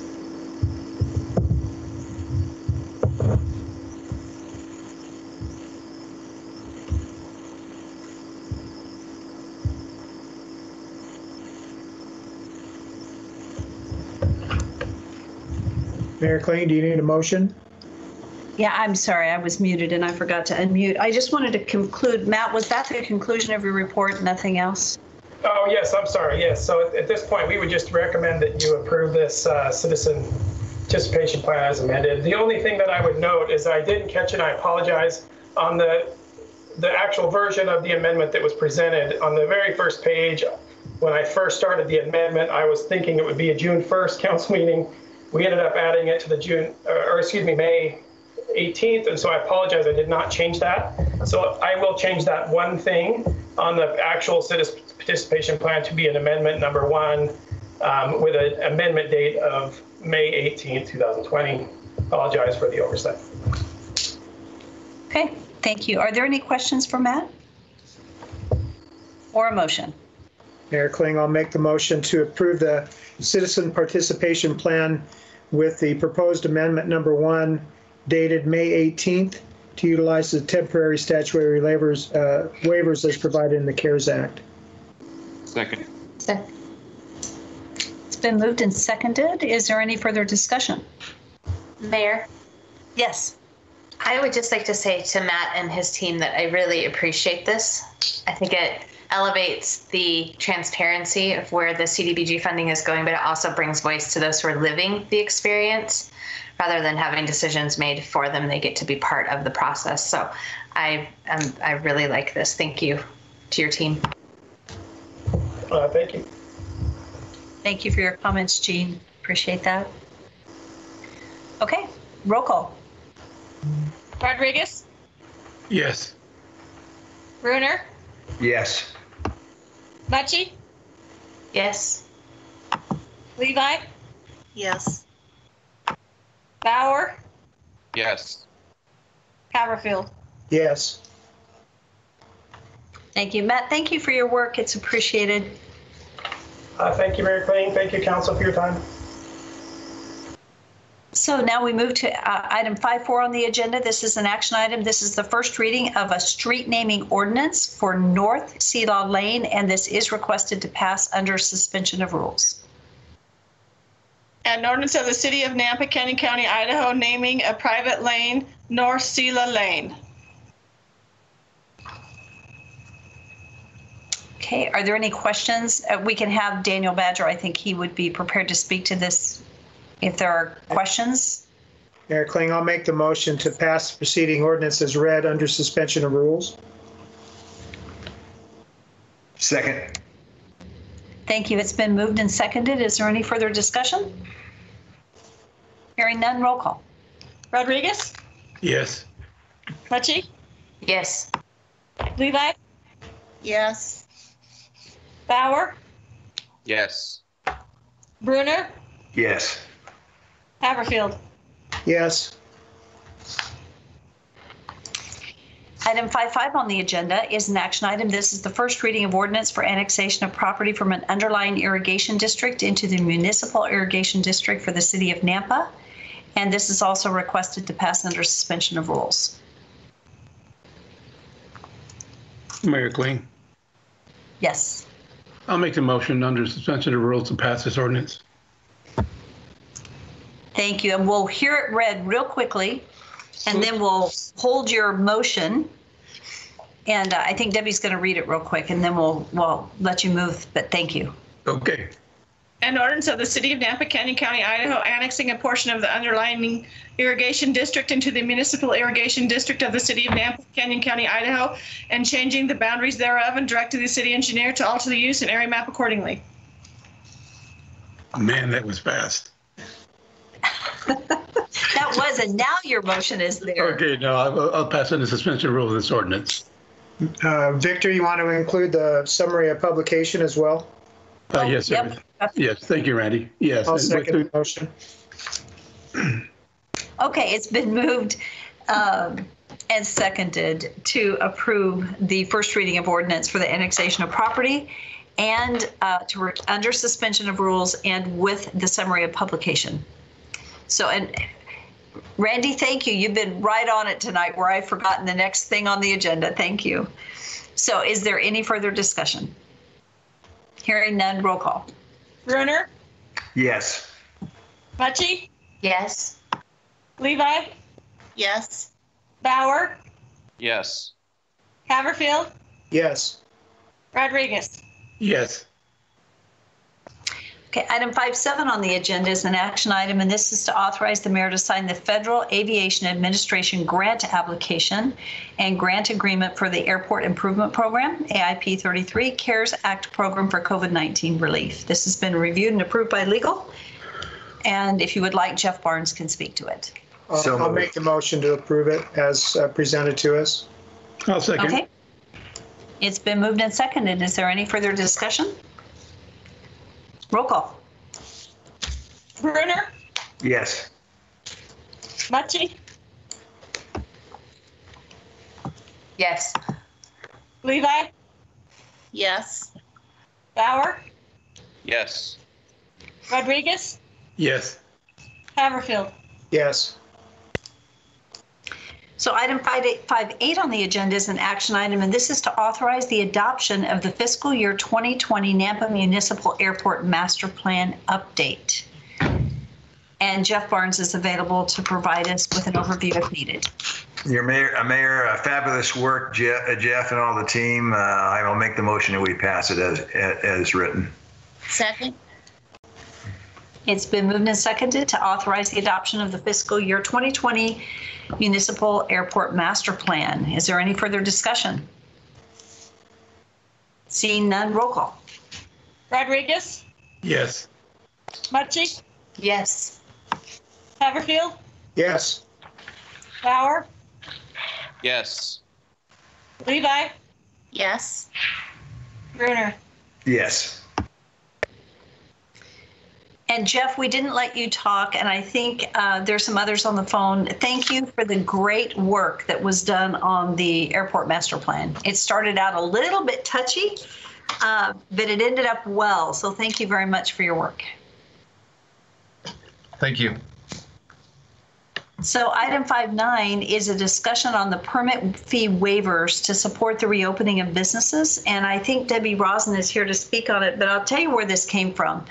It really came from the city of Meridian, actually, in an effort to support some of their businesses during this difficult time, and specifically restaurants that were wanting to expand maybe out onto the sidewalk or in parking spaces to be able to serve the number of customers beyond what they could hold underneath the new guidelines within the walls of their business, actually provided some waivers to some permit fees. And I thought it was a really good idea. And so I asked that Debbie Rosen take a look at that and see what we should, if there's anything we should be considering with our businesses to help them out as they're trying to reopen. So Debbie and or Rick, whoever wants to speak to it. And then also Beth Einig may be on and may have some comments too. Who would like to go first? Deb, what? Okay. The mayor asked me to look up catering permits and what we collected for a year and for peddlers licenses. So we went ahead and did that. And for a year in 2019, we brought in $4,050 for catering. And for peddlers licenses, we brought in $7,182. It does take us about 15 minutes or so to do a catering permit. And for the peddler's license, it takes 15 to 20 minutes, depending on if they're new or renewal or what we have to do. Not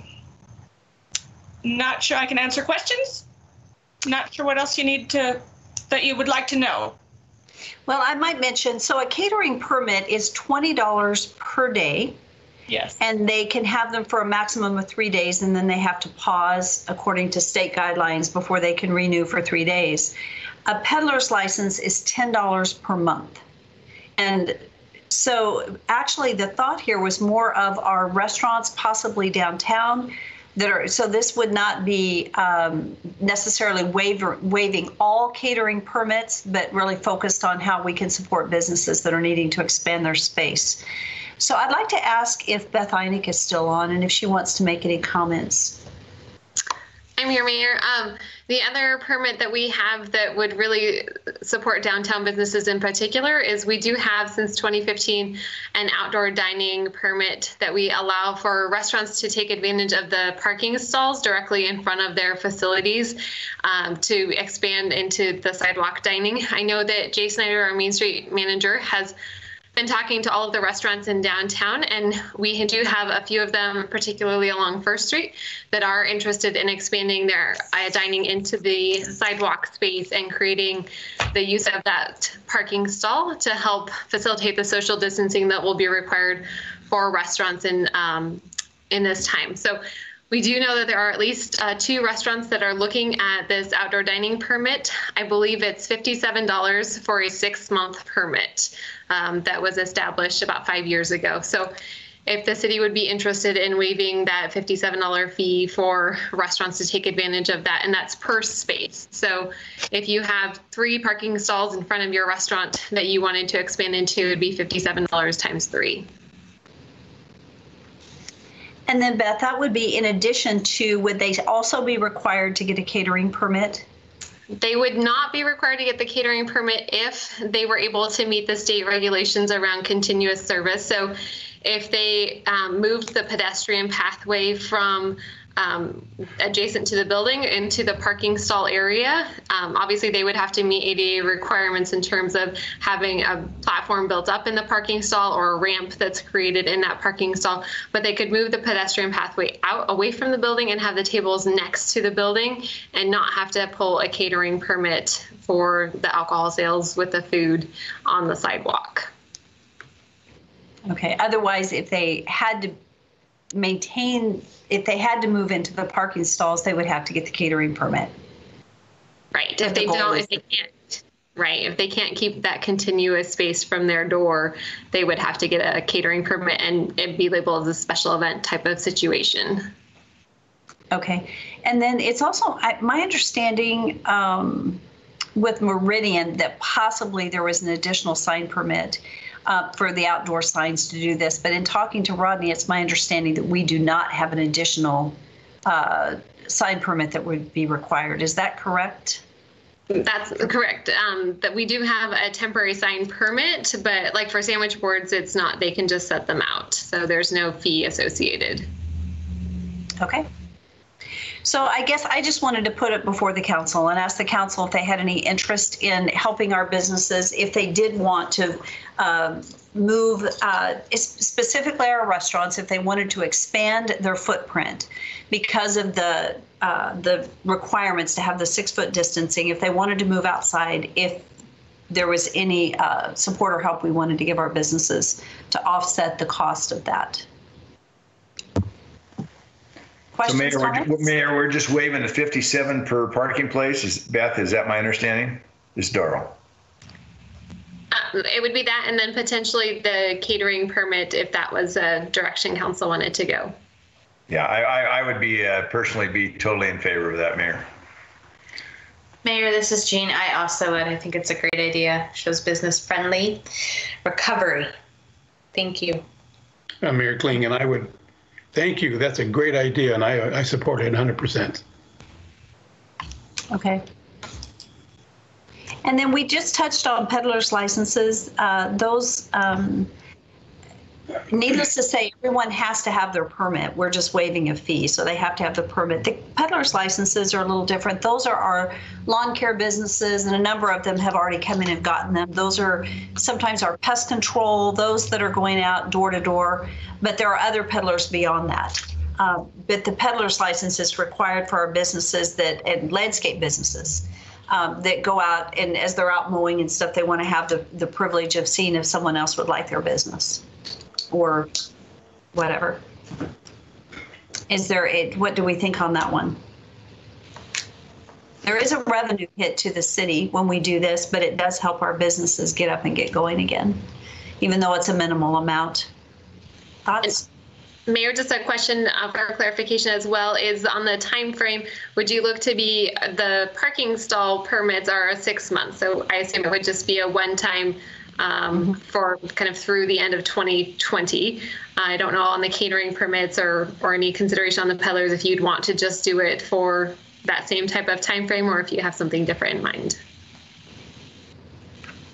Or possibly for 3 months. They're normally during the summertime for those.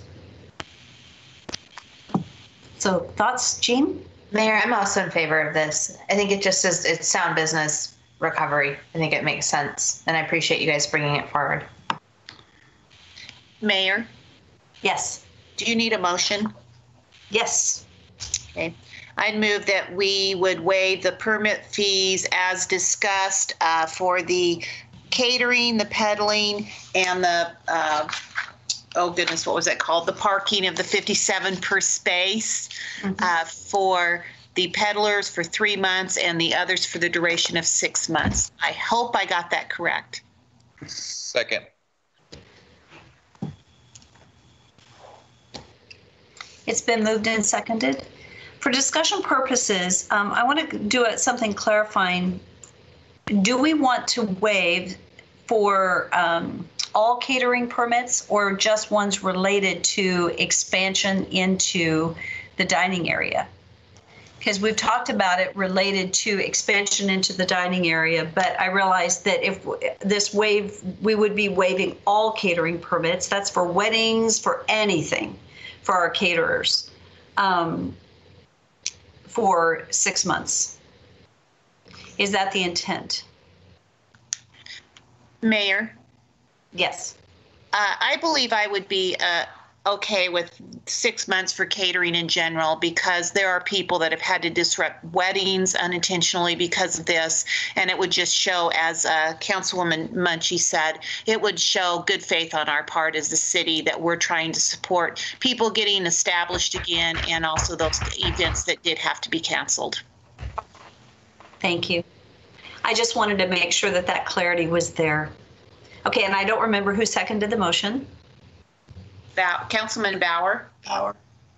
Okay, and you're good with that, Councilman Bauer? Yes. Okay. Is there any further discussion? Roll call. Rodriguez? Yes. Oh. Bruner? Yes. Munchy? Yes. Haverfield? Yes. Bauer? Yes. Levi? Yes. I just want to say thank you to the council. I really appreciate that. I think whatever we can do to support our businesses is great. So thank you for your support. It's appreciated. That concludes our new business, section 5 of the agenda. We have already completed section 6, which are our public hearings. We're now going to move to section 7 on the agenda, which is unfinished business. Item 7.1 is an action item. This is the first reading of ordinance for vacation of a portion of Wilson Avenue right-of-way, and it is requested to pass under suspension of rules. An ordinance of the City of Nampa, County, Idaho, vacating a 25-foot wide by approximately 2,103-foot long undeveloped portion of that certain right-of-way known as Wilson Avenue in Nampa, County, Idaho, directing the city engineer to alter the use and area map accordingly, providing for an effective date, providing for severability, and repealing all ordinances, resolutions, orders, and parts thereof in conflict herewith. Mayor Kling, I'll make the motion to pass the ordinance as read under suspension of rules. Second. Discussion? Roll call. Rodriguez? Yes. Munchy? Yes. Levi?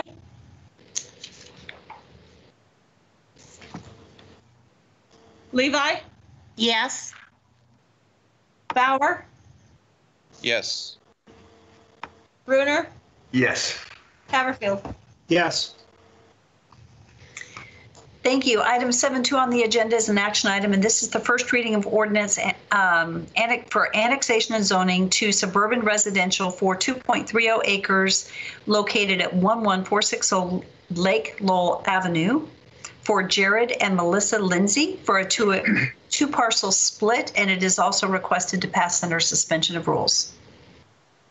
An ordinance determining that certain lands commonly known as 11460 Lake Lowell Avenue, comprising approximately 2.30 acre more or less lake contiguous to the city limits of the city of Nampa, county of Canyon, state of Idaho, and that said land should be annexed into the city of Nampa, Idaho as part of the RA zone, declaring the said lands by proper legal description as described below be part of the city of Nampa, Canyon County, Idaho, directing the city engineer and planning and zoning director to add said property to the official maps of the city of Nampa, Idaho, repealing all ordinances, resolutions, orders, and parts thereof in conflict herewith, providing an effective date, and directing the clerk of the city of Nampa to file a certified copy of the ordinance and the map of the area to be annexed with Canyon County, state of Idaho, and the Idaho State Tax Commission pursuant to Idaho Code Section 63215.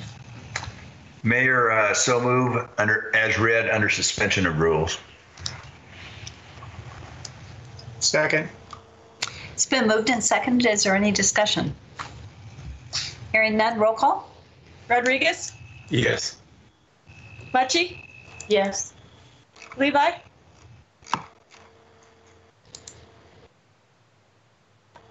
Levi?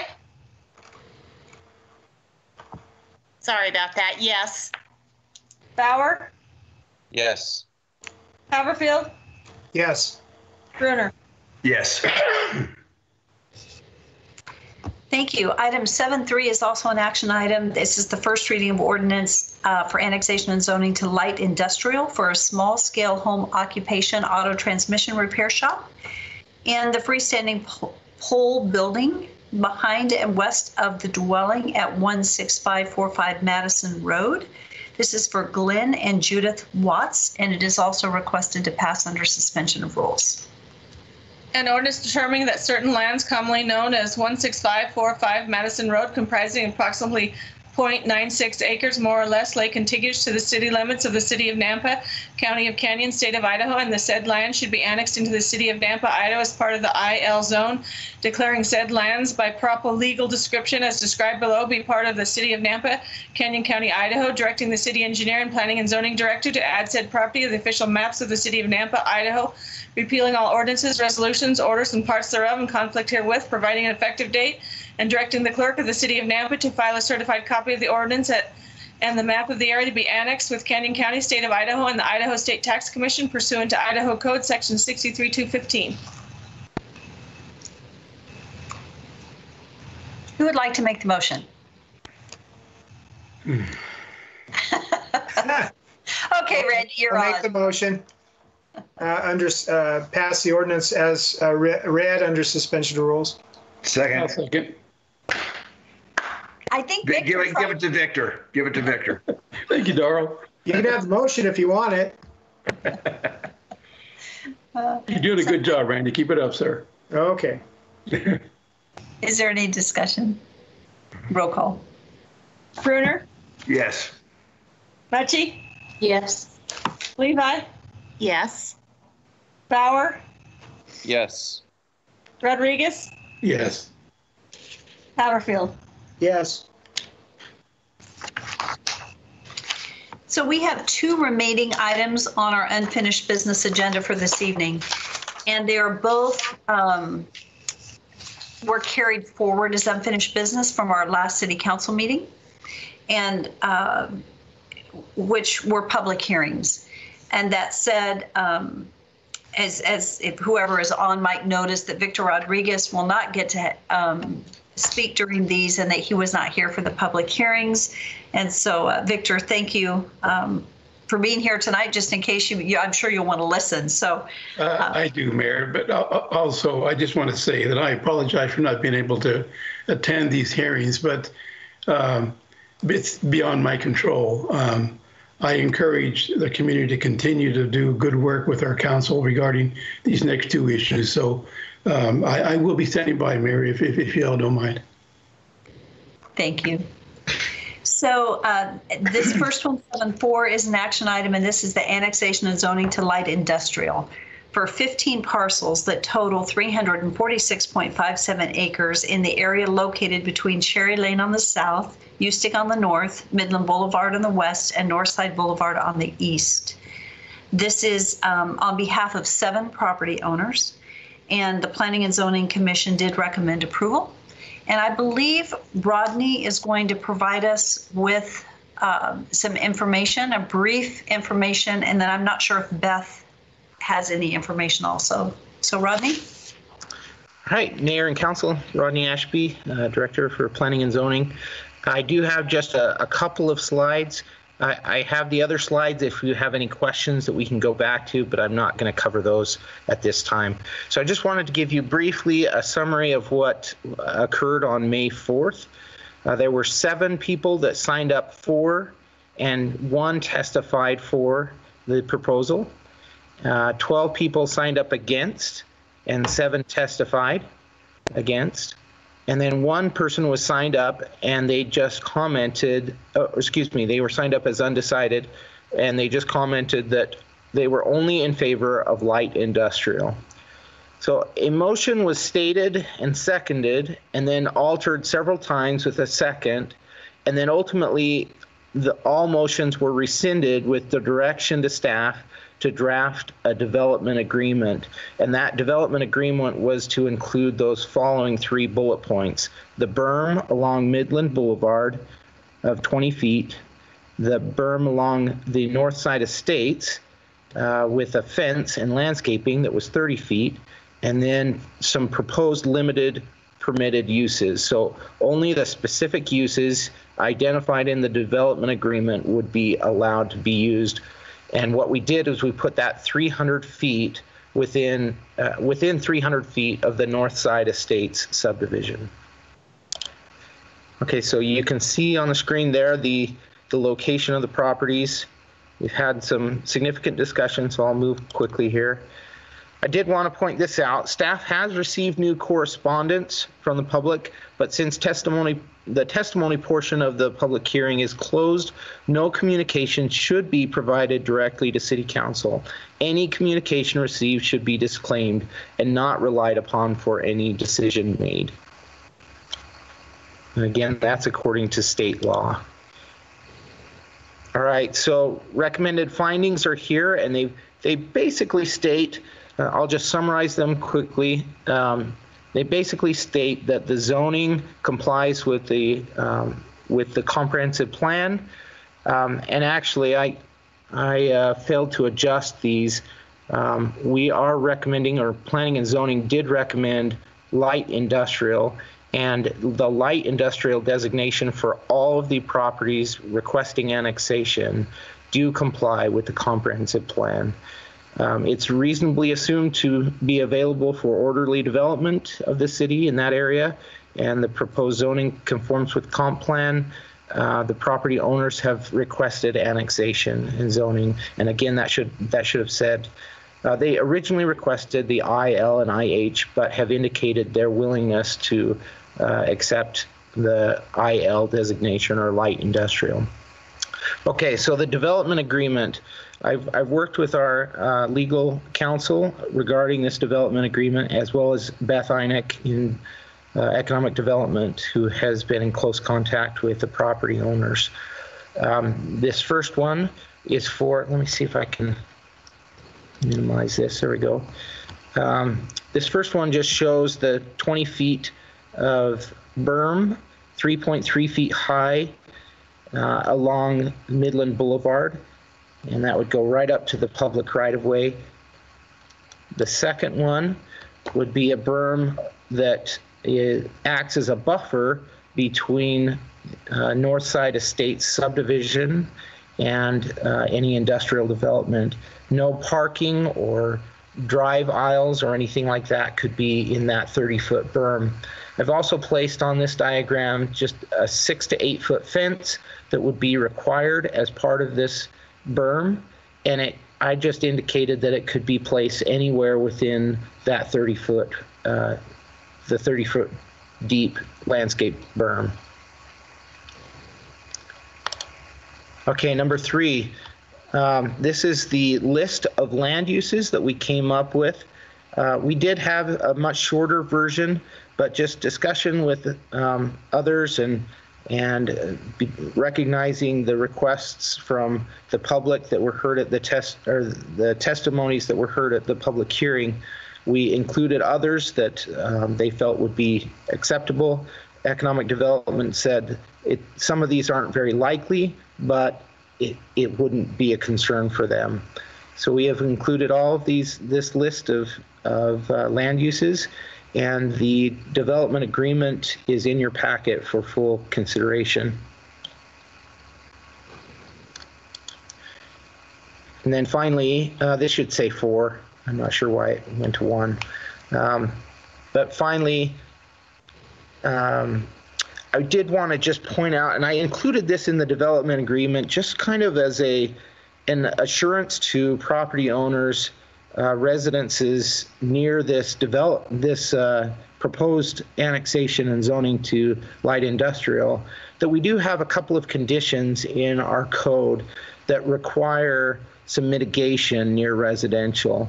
That first one is 1019-2, and it basically says that if there's obnoxious or hazardous, offensive conditions, or even unsightly conditions, and there's a list of different types of those things, that they would be required to get a conditional use permit.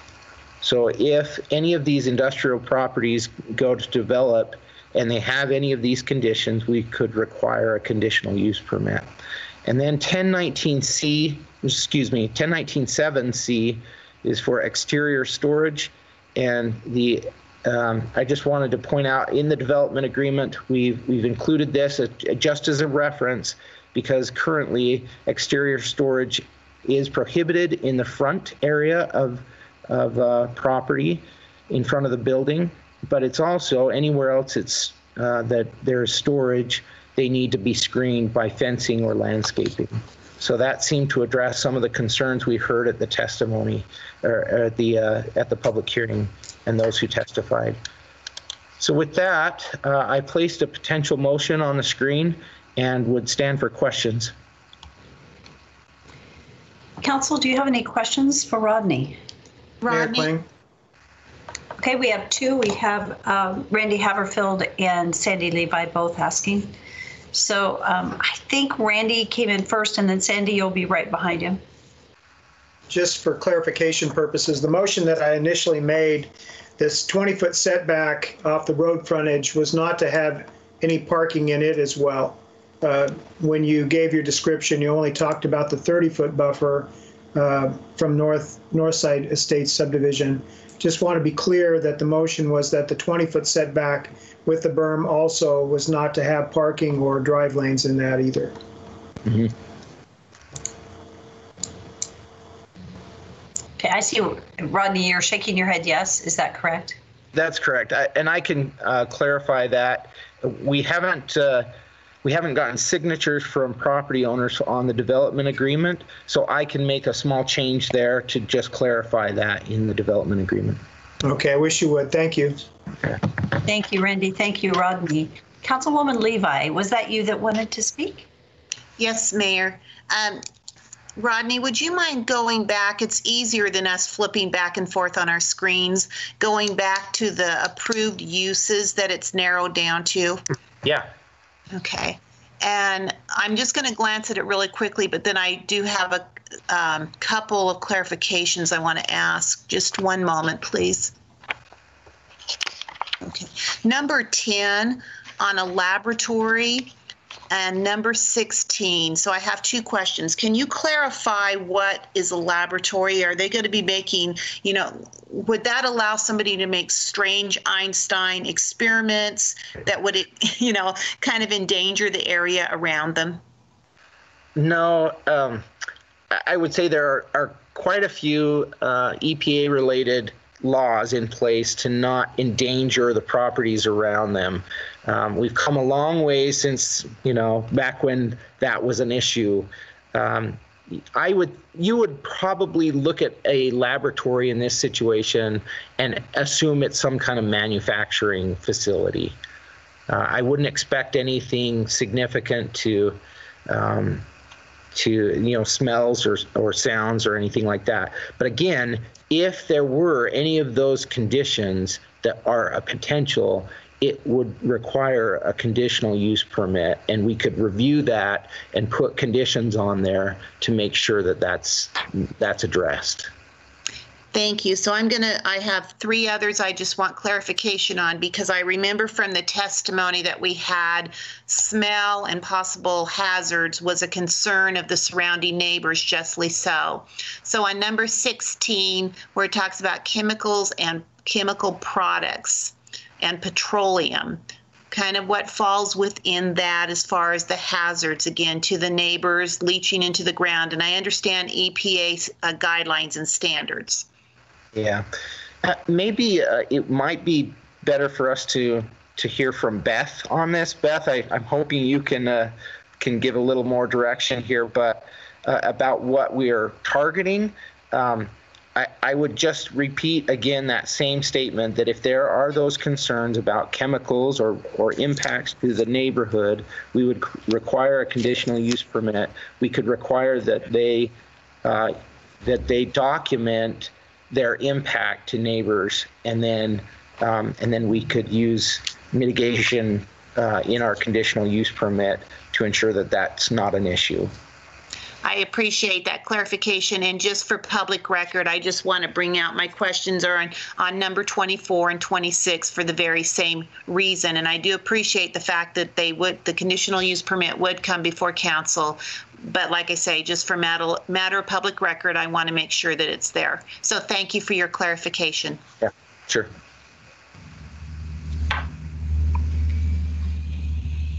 So thank you, Beth. I wasn't sure if you guys wanted me to speak or not. And on a lot of those things, there are components to, I mean, you can look at firms like Micron, obviously, and ON Semiconductor and Plexus that manufacture various items within their facilities, particularly along the electronics piece, where there may be some chemical components that get mixed together to impact the manufacturing process for those electronics. And on the research facilities and the laboratories, I mean, NAPA has had interest in the past from pharmaceutical firms even in looking at research and development for those types of products. So our land use code, one of the challenges to it is that it's really broad, but yet really specific. And so when we have these really specific categories and trying, the planning team does an excellent job in trying to kind of fit various businesses into a very set table. And so, you know, and where we have on the manufacturing pieces, one of the challenges probably in how the code is written is that you have, I mean, number 16 includes everything from furniture and fixtures to that petroleum and chemical piece. But I would say that the manufacturers that we were really targeting for that area are more along the electronic manufacturing, like the ON Semiconductors and the Plexuses, and food processing. I mean, you have amalgamated sugar certainly right there. We have had projects in the past that have heavy sugar inputs as one of their raw materials that have looked at partnerships with amalgamated. I mean, so that's certainly an opportunity for us. So I think that the likelihood of seeing even any type of petroleum, obviously we don't have a lot of petroleum resources within Idaho, generally speaking. So that would probably be a fairly minimal opportunity for us.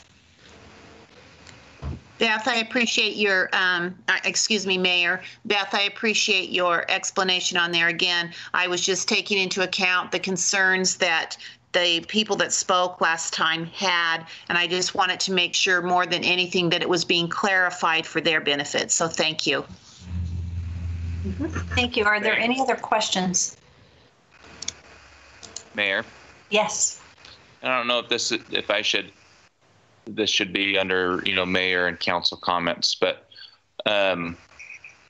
based on the amount of concern we got on this, on this issue, I was hoping that, I don't know if we could make it a part of the motion where any decisions, I know it's in there kind of, but I'd like to make it a little bit more in stone where any sort of decisions on this area would come before council, on what would go into this area.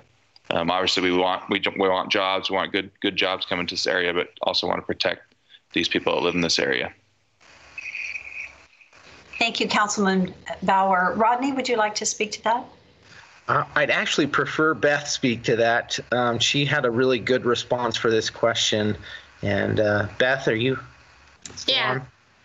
We did talk about whether or not to have, I mean, the development agreement as written would only require items to go back before city council if it triggers the point that Rodney had mentioned in the code for the conditional use permit, or so they would be able to, by just pulling a building permit and going through the regulatory process, to be able to conduct any of these types of uses within that 300 feet of the north side estate, and then for the others, the generally permitted uses within light industrial. And part of the reasoning of why this is the recommendation to council is that we know we're certainly in a very competitive environment with our neighbors immediately, both east and west of us. Mountain Home has a new 200-acre rail-served industrial park that they've just entitled.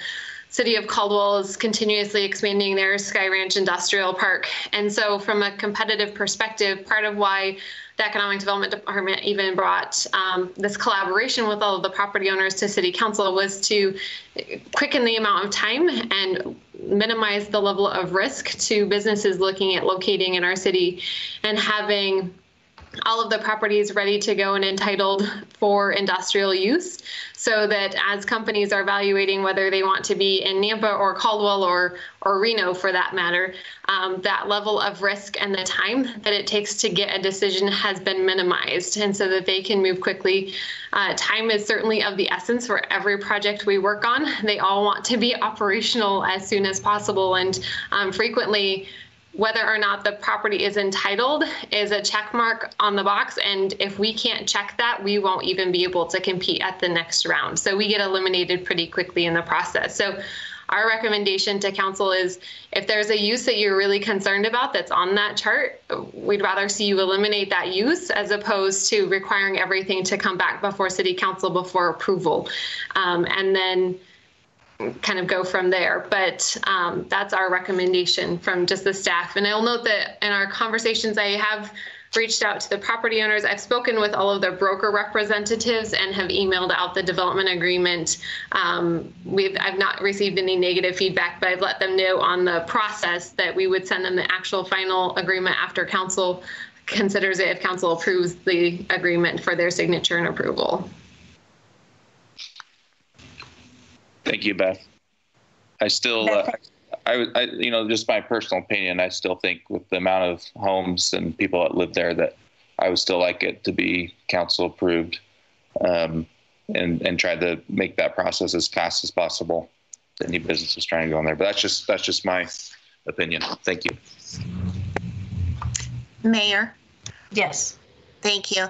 Councilman Bauer, thank you for bringing up that point again. And that is my concern. And Beth, your point is well taken. And we do want to be competitive. But as I stated at our last meeting on this topic, is that I do want to be able to have an equitable tax base for our citizens.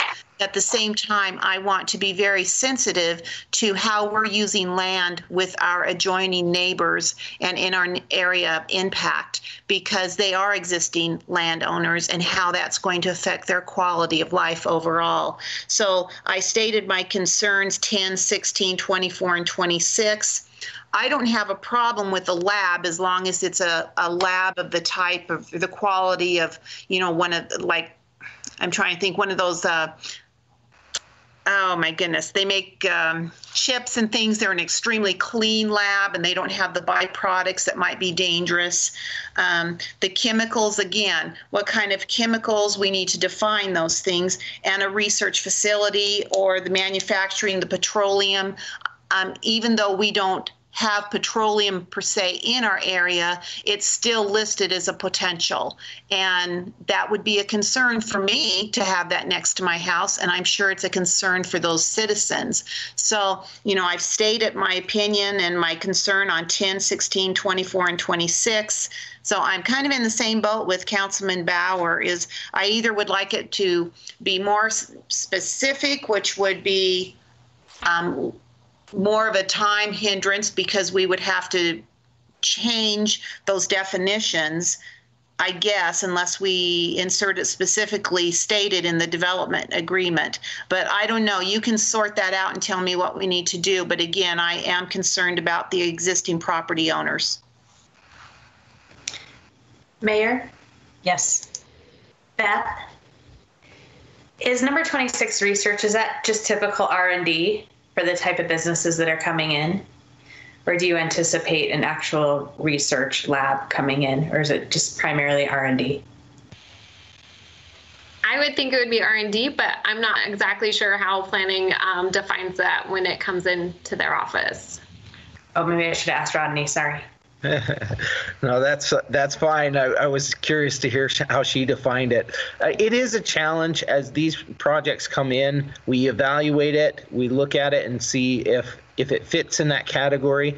As Beth stated, it has to be broad enough to include multiple different types of projects. And so I don't think that there's a specific definition there. We do our best to categorize it, but I would just point again, if there is something that's going to cause significant impact to the public, we recognize that as a concern and would automatically recommend that as a conditional use permit to mitigate those concerns. We do that for everything. I mean, if it can't fit into a category clearly, there is a statement in our code that allows us to require a conditional use permit if it's not put in there clearly. So we use that quite a bit. Thank you.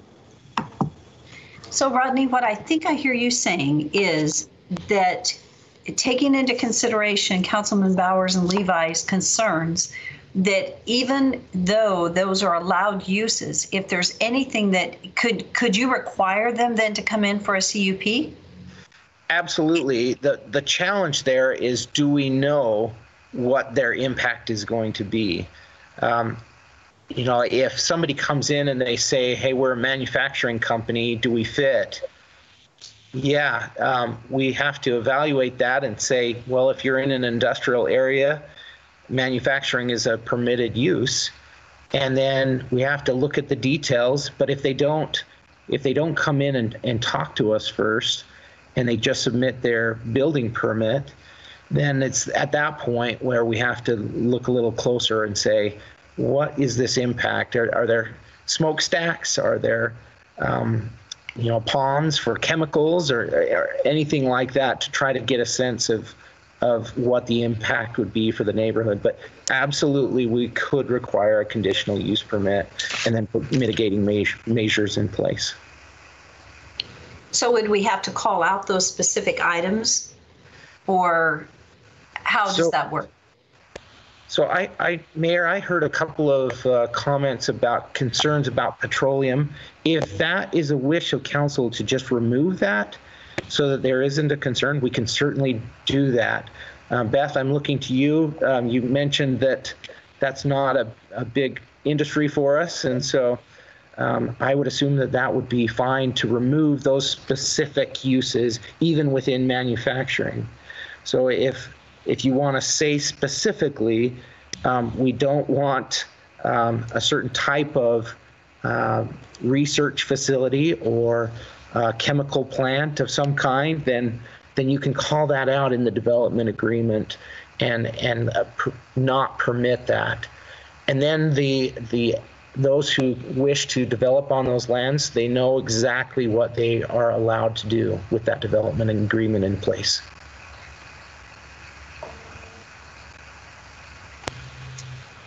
Okay, so I was just going back to look at that list. So what is the will of the council as we move forward?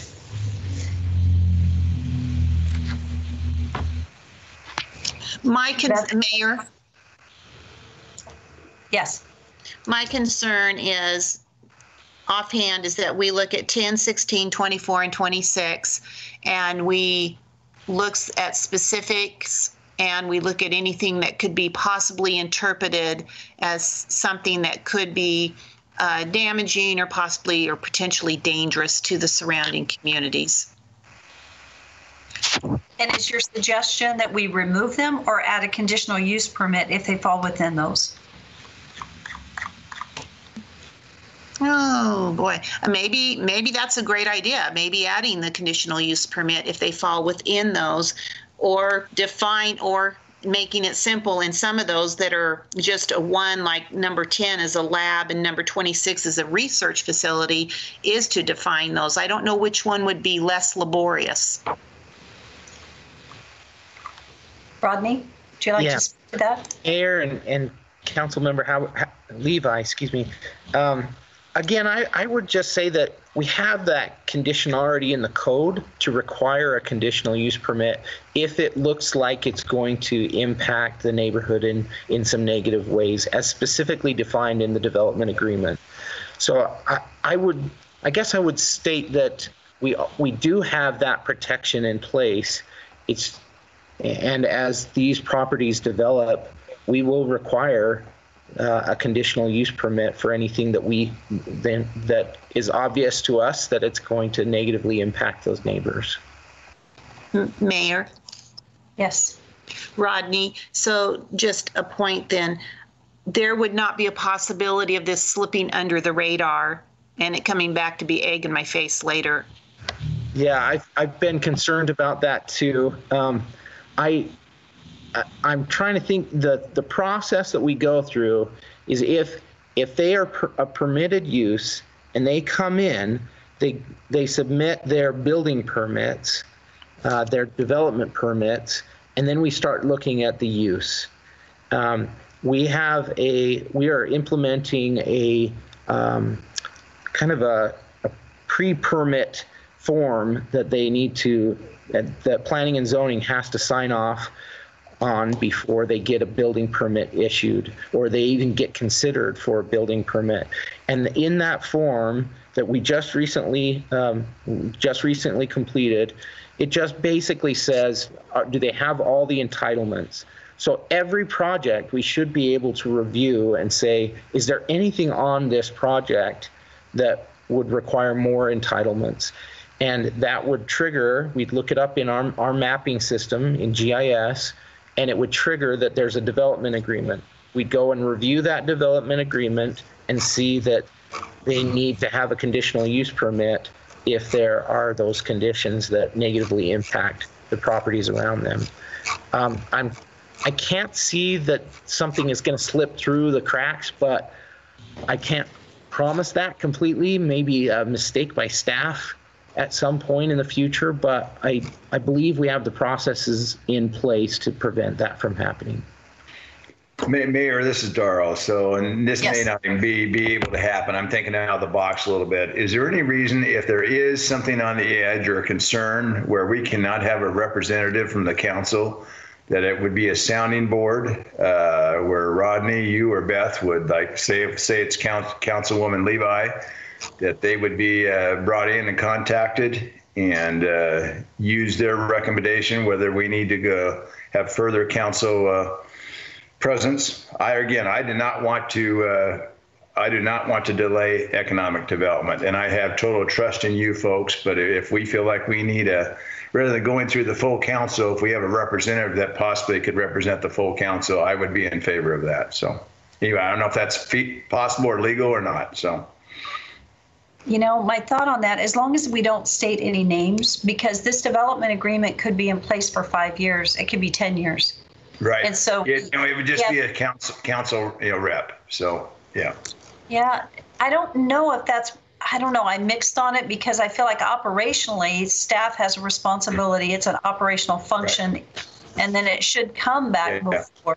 I don't want to micromanage this, but I'm just saying if, at least if there's a little oversight on a rare circumstance where, hopefully that would happen. Never ever have to happen. But I'm just, there's that rare occasion. I didn't even know if it was feasible, but Mayor and Council. Just another layer, just in case. Just a thought. Thank you, Doug Waterman. Doug, I hear you there. Sorry for interrupting, Councilman Bruner. Mayor and Council, 2 comments. The first would be I would probably advise against having a council liaison do preliminary review of a potential CUP, because it's going to create an issue if a CUP does come before council where that member has a bunch of ex parte information. And then the second comment I'll make is we don't have signatures on the development agreement yet. So council can approve, in essence, the annexation and make a decision about which way they want to head with the holdout that the actual ordinance producing the annexation, it has to be done at some point in the future because we can't force a property owner to abide by a DA unless they sign it. And in the interim, I'm hearing a lot of, I'm hearing that additional scrutiny is wanted on this issue of if there is a use coming in that has a heightened risk of causing impacts on surrounding uses. We want to make sure that that would be subject to a CUP before council. And between now and when the DA gets signed, we can review that again and make sure that that issue is nailed down extra tight. So the decision tonight doesn't have to necessarily finalize the DA. If you have some additional recommendations you want to add to it, we can do that because we can't adopt an official annexation at this point anyway because we don't have those signatures. Those are my thoughts. Thank you much. Okay, so Doug, thank you. So to proceed right now, would it be a motion to approve the change in zoning, or without the DA, what can we do tonight?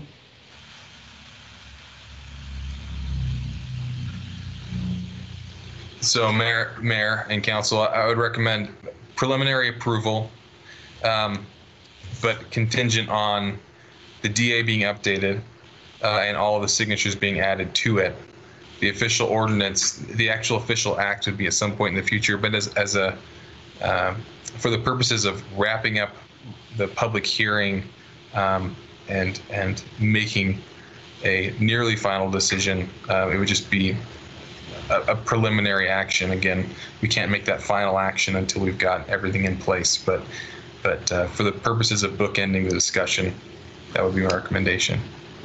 So the recommendation, so we would look for a motion for a preliminary approval for annexation and zoning to light industrial for the 15 parcels totaling 346.57 acres located between Cherry Lane on the south, Houstic on the north, Midland Boulevard, etc., as stated, contingent upon the final development agreement being executed and signed.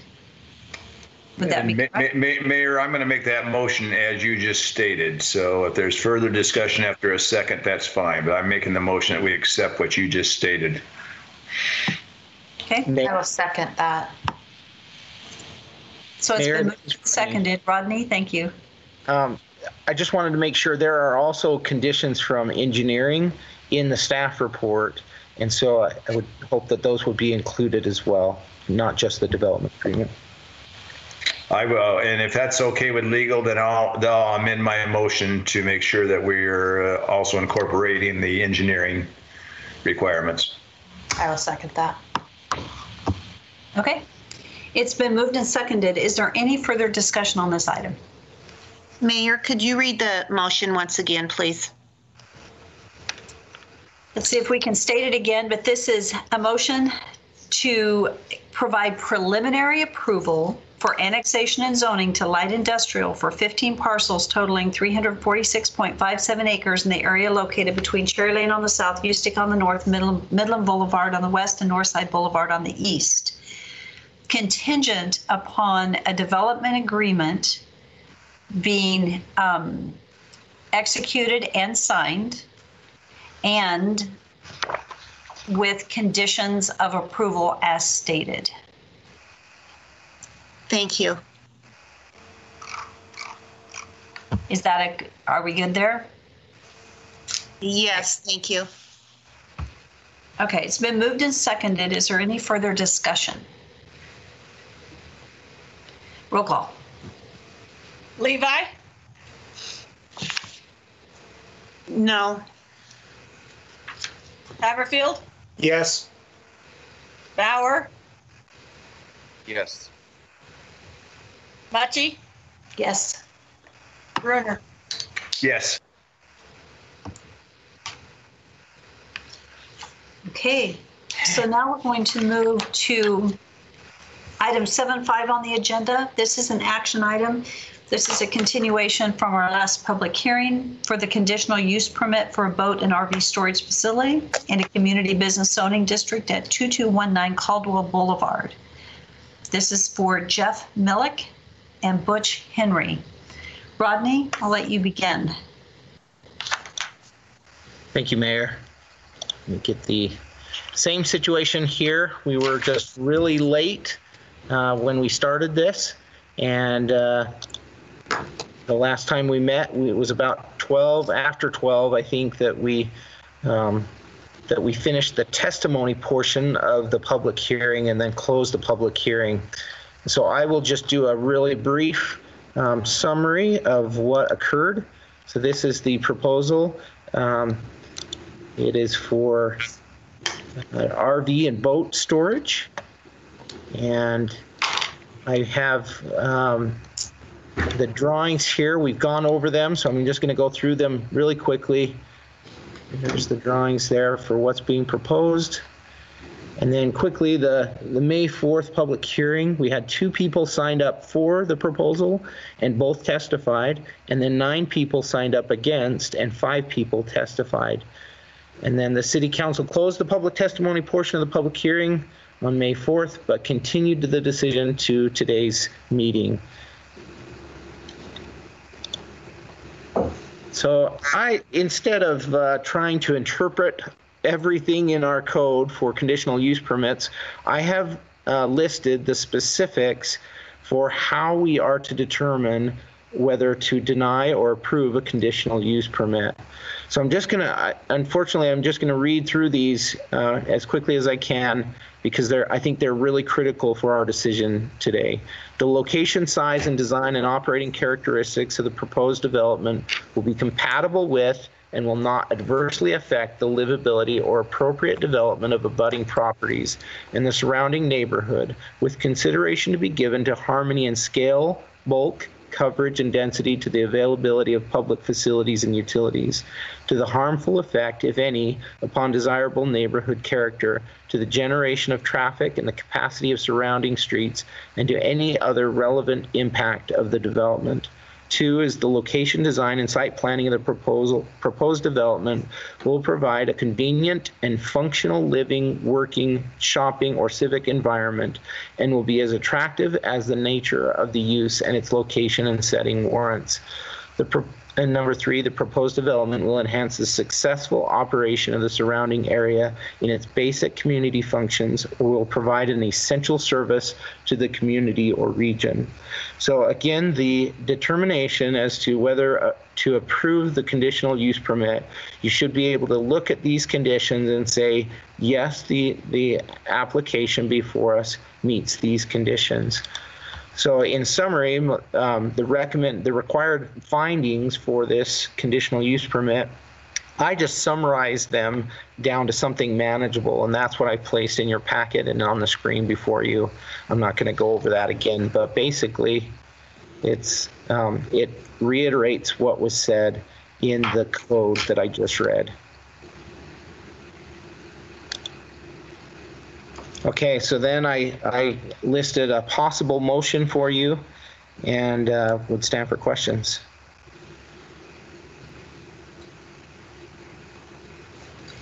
Mayor. Okay, yes. Mayor, Council. I'm sorry. Thank you, Doug. I was going to call on you, so thank you. This is Doug Waterman. Doug, go ahead. Mayor and Council, before we begin deliberation on this, I think it's important that we address an objection that was raised to the proceedings. You are in receipt of an email from Trista Soper, who is representing Karcher Moving and Storage, that requests that the public testimony portion of this public hearing be reopened on 2 bases. The first is that the hearing itself potentially violated the open meeting law. The facts given relevant to that are related to Mr. Nelson's surgery and the impact it had on his ability to testify, as well as technical difficulties of feedback loop, music playing, the lateness of the hearing. The second basis for the request is the assertion that the City Council cannot make adequate decision on this conditional use permit without additional information about supply and demand of storage units in the city of Nampa. And so that is the objection that's been received. You have the letter with you. And so it's before you to make a decision about how you would like to proceed and whether or not you feel that the prior hearing was appropriate or not, and whether or not you feel that additional information is necessary or not. So that is the question that's before you right now. Mayor Kling? Yes. I'll make a statement that I've reviewed the letter from Mr. Pearson's office representing carts removing and storage. I believe the opportunity and proper notice was given and information was provided along with testimony. I see no need for further consideration or need to reopen the public hearing, and I don't feel that I need any further information in order to render a decision. I don't know if that's enough of a statement, but that's basically how I feel at this point. Okay. So what is the will of the council? Our first action item this evening is to make this decision, if we're going to reopen public hearing or not. And so I would stand for a motion or discussion, but motion. Mayor Kling, I'll make the motion to not reopen the public hearing. Second. Okay, it's been moved and seconded not to reopen the public hearing. Is there any further discussion? Roll call. Bruner, Yes. Levi, Yes. Bauer, Yes. Mucci, Yes. Haverfield. Yes. So the second item this evening is to Mayor, make a Mayor, decision. Council. Go ahead. I apologize for interrupting.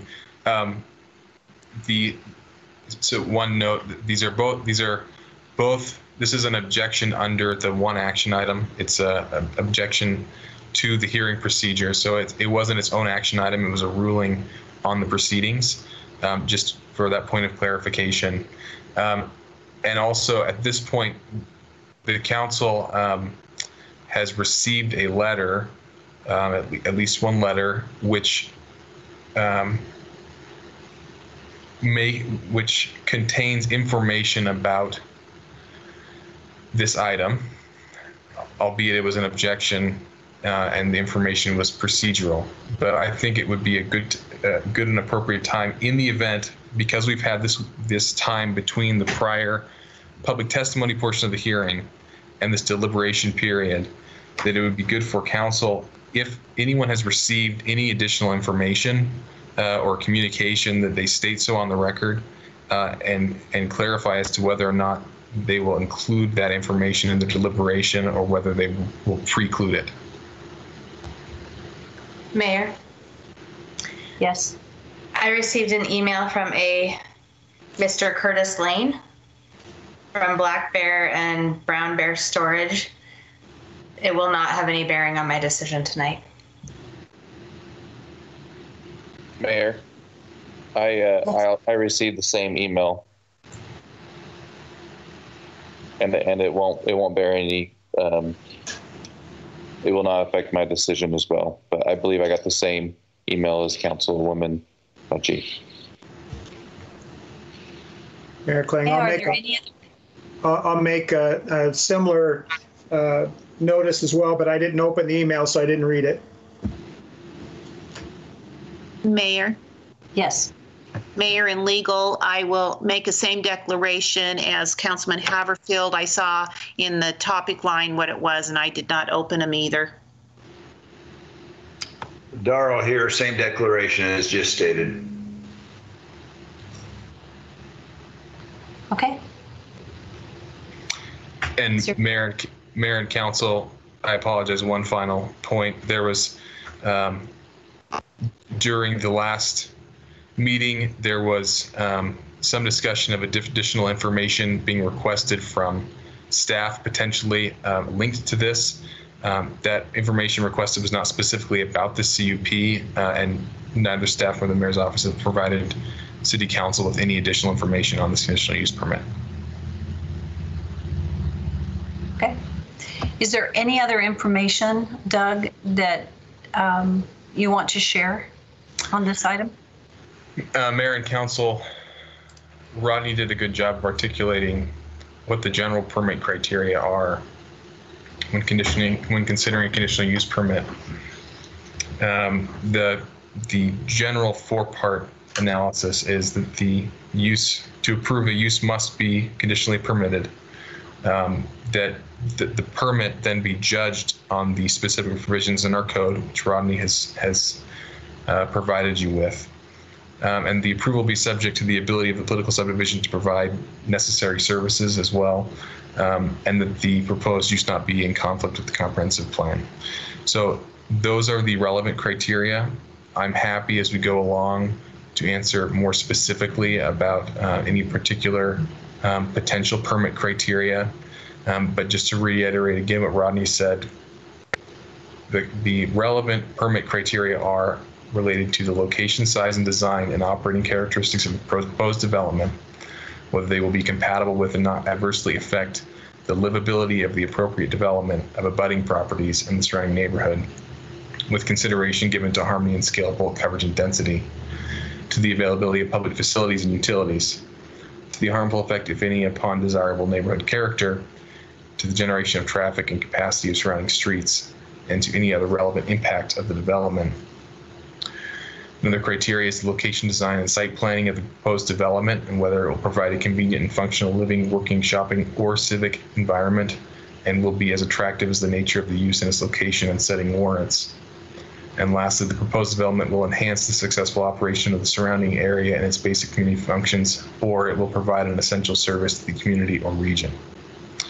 So those are your permit criteria, and the factual information included in the record from the last meeting should be taken and applied to these criteria and analyzed based on these statutory criteria specifically. So Mayor, just a discussion here. I'm going to, I'm going to even make the motion that we accept this conditional use permit.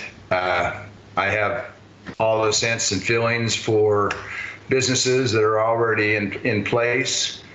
I probably shouldn't even mention this. My old life, I was in the restaurant business, and I hated it when a competitor came within a block of me. But it's part of living in the U.S., part of free enterprise, and I don't think there's anything in our comprehensive plan or ordinances or whatever that can deny this. So I will go ahead and make the motion that we accept this CUP.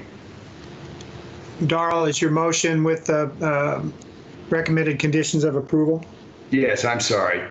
Yes. I'll second the motion.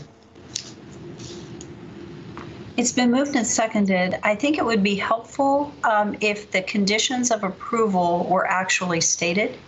Okay. Rodney, would you please state the conditions of approval?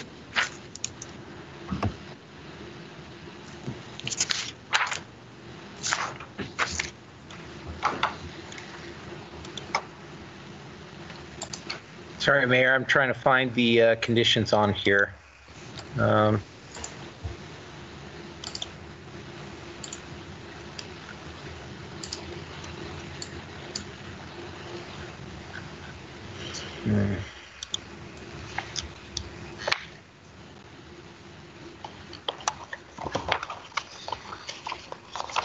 If it helps, it's the last page of our report.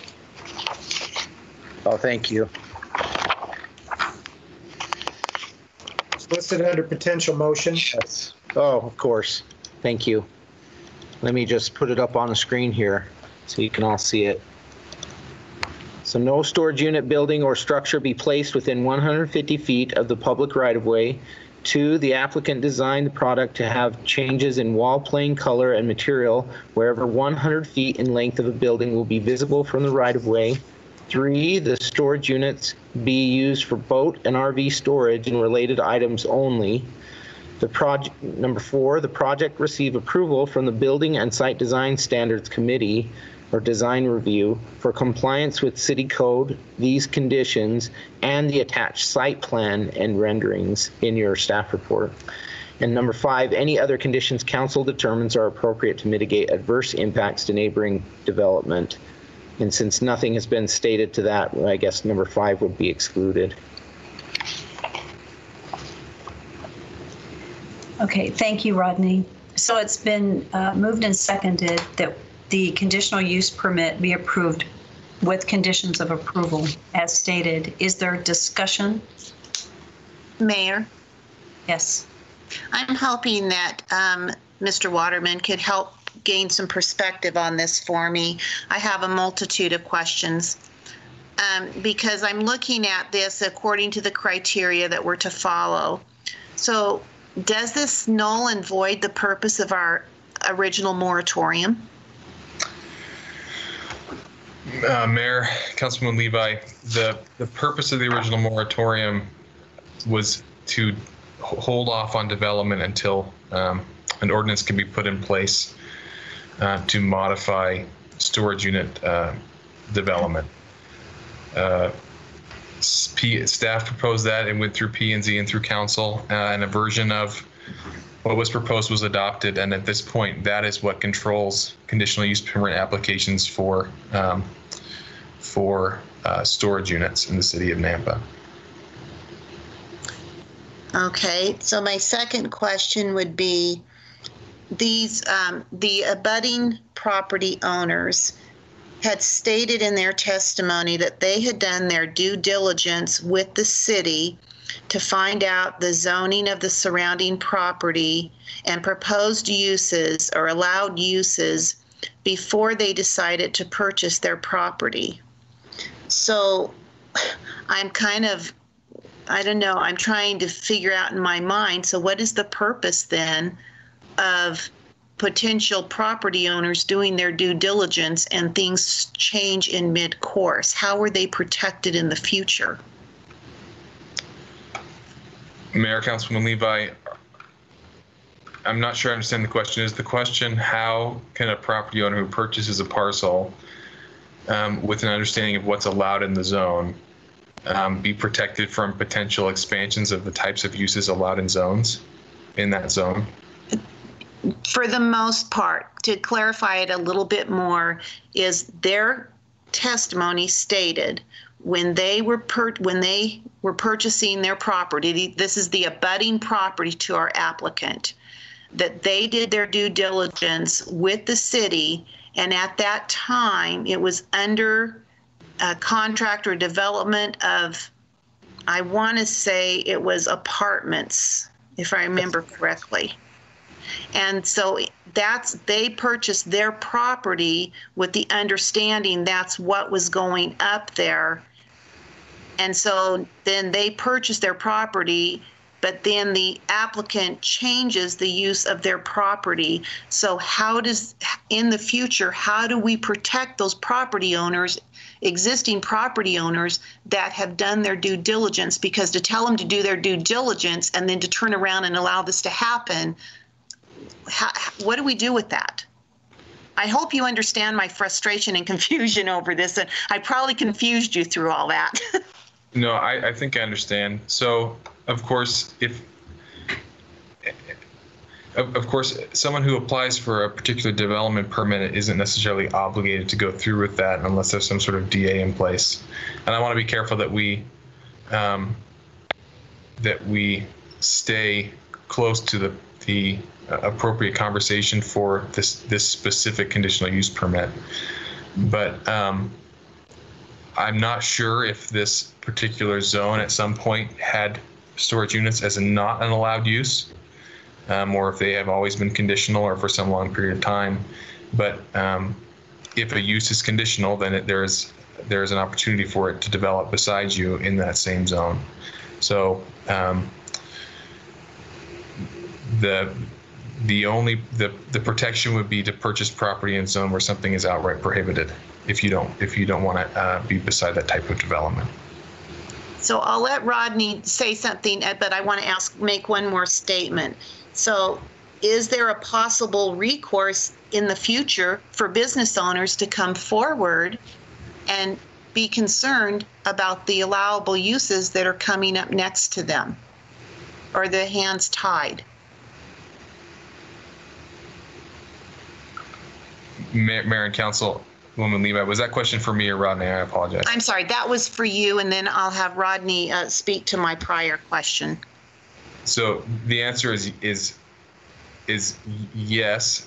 If a individual believes that some type of use is not appropriate in a given zone, then they could lobby their legislators to do a zone use table change to preclude that use from that particular zone. That would be the avenue. But my fear at this point is that we're now straying relatively far from the specific CUP issue in front of us. Well, those are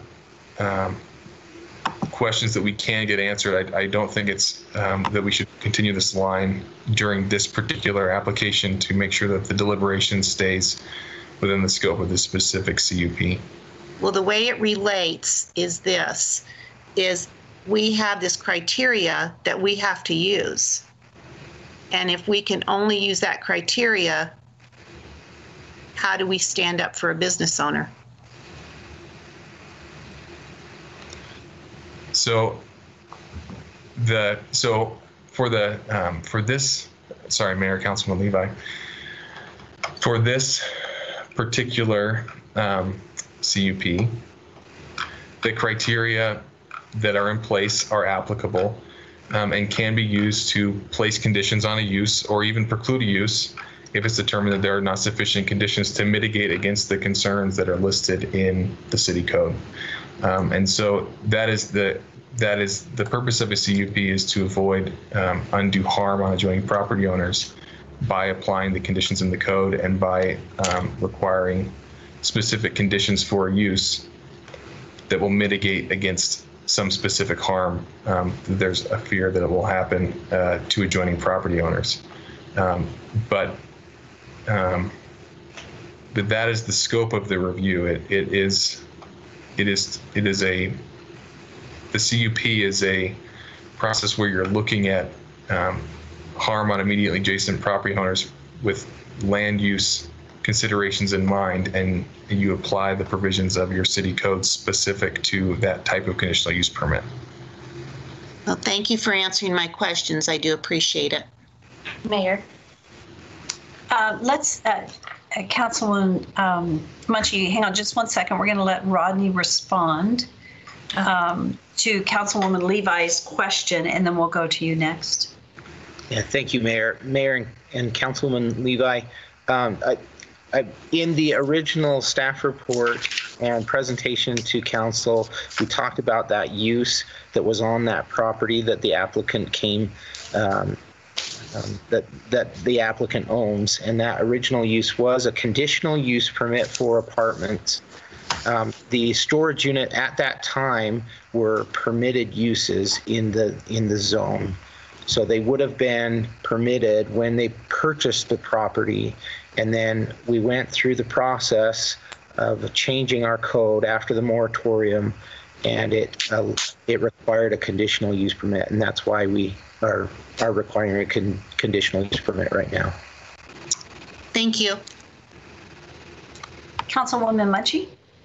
Thank you, Mayor. I'm concerned about the livability for those living in the multi-story apartments abutting the property. It used to be a trailer park, and I think having that across the street now, even with the conditions being met, it's still 10 acres of storage units that those living in that multi-story apartment complex will have to look at. So I will be voting no based on livability. Thank you. Is there any further discussion? So we have a motion on the table.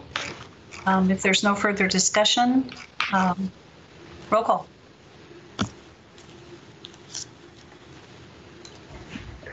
Mucci? No. Levi? No. Bauer? Yes. Haverfield? Yes. Bruner? Yes. Okay. We've made some difficult decisions this evening, and I appreciate the serious consideration that is given to every item on the agenda tonight. The next item on the agenda is just our pending ordinances, and they are stated there for informational purposes only.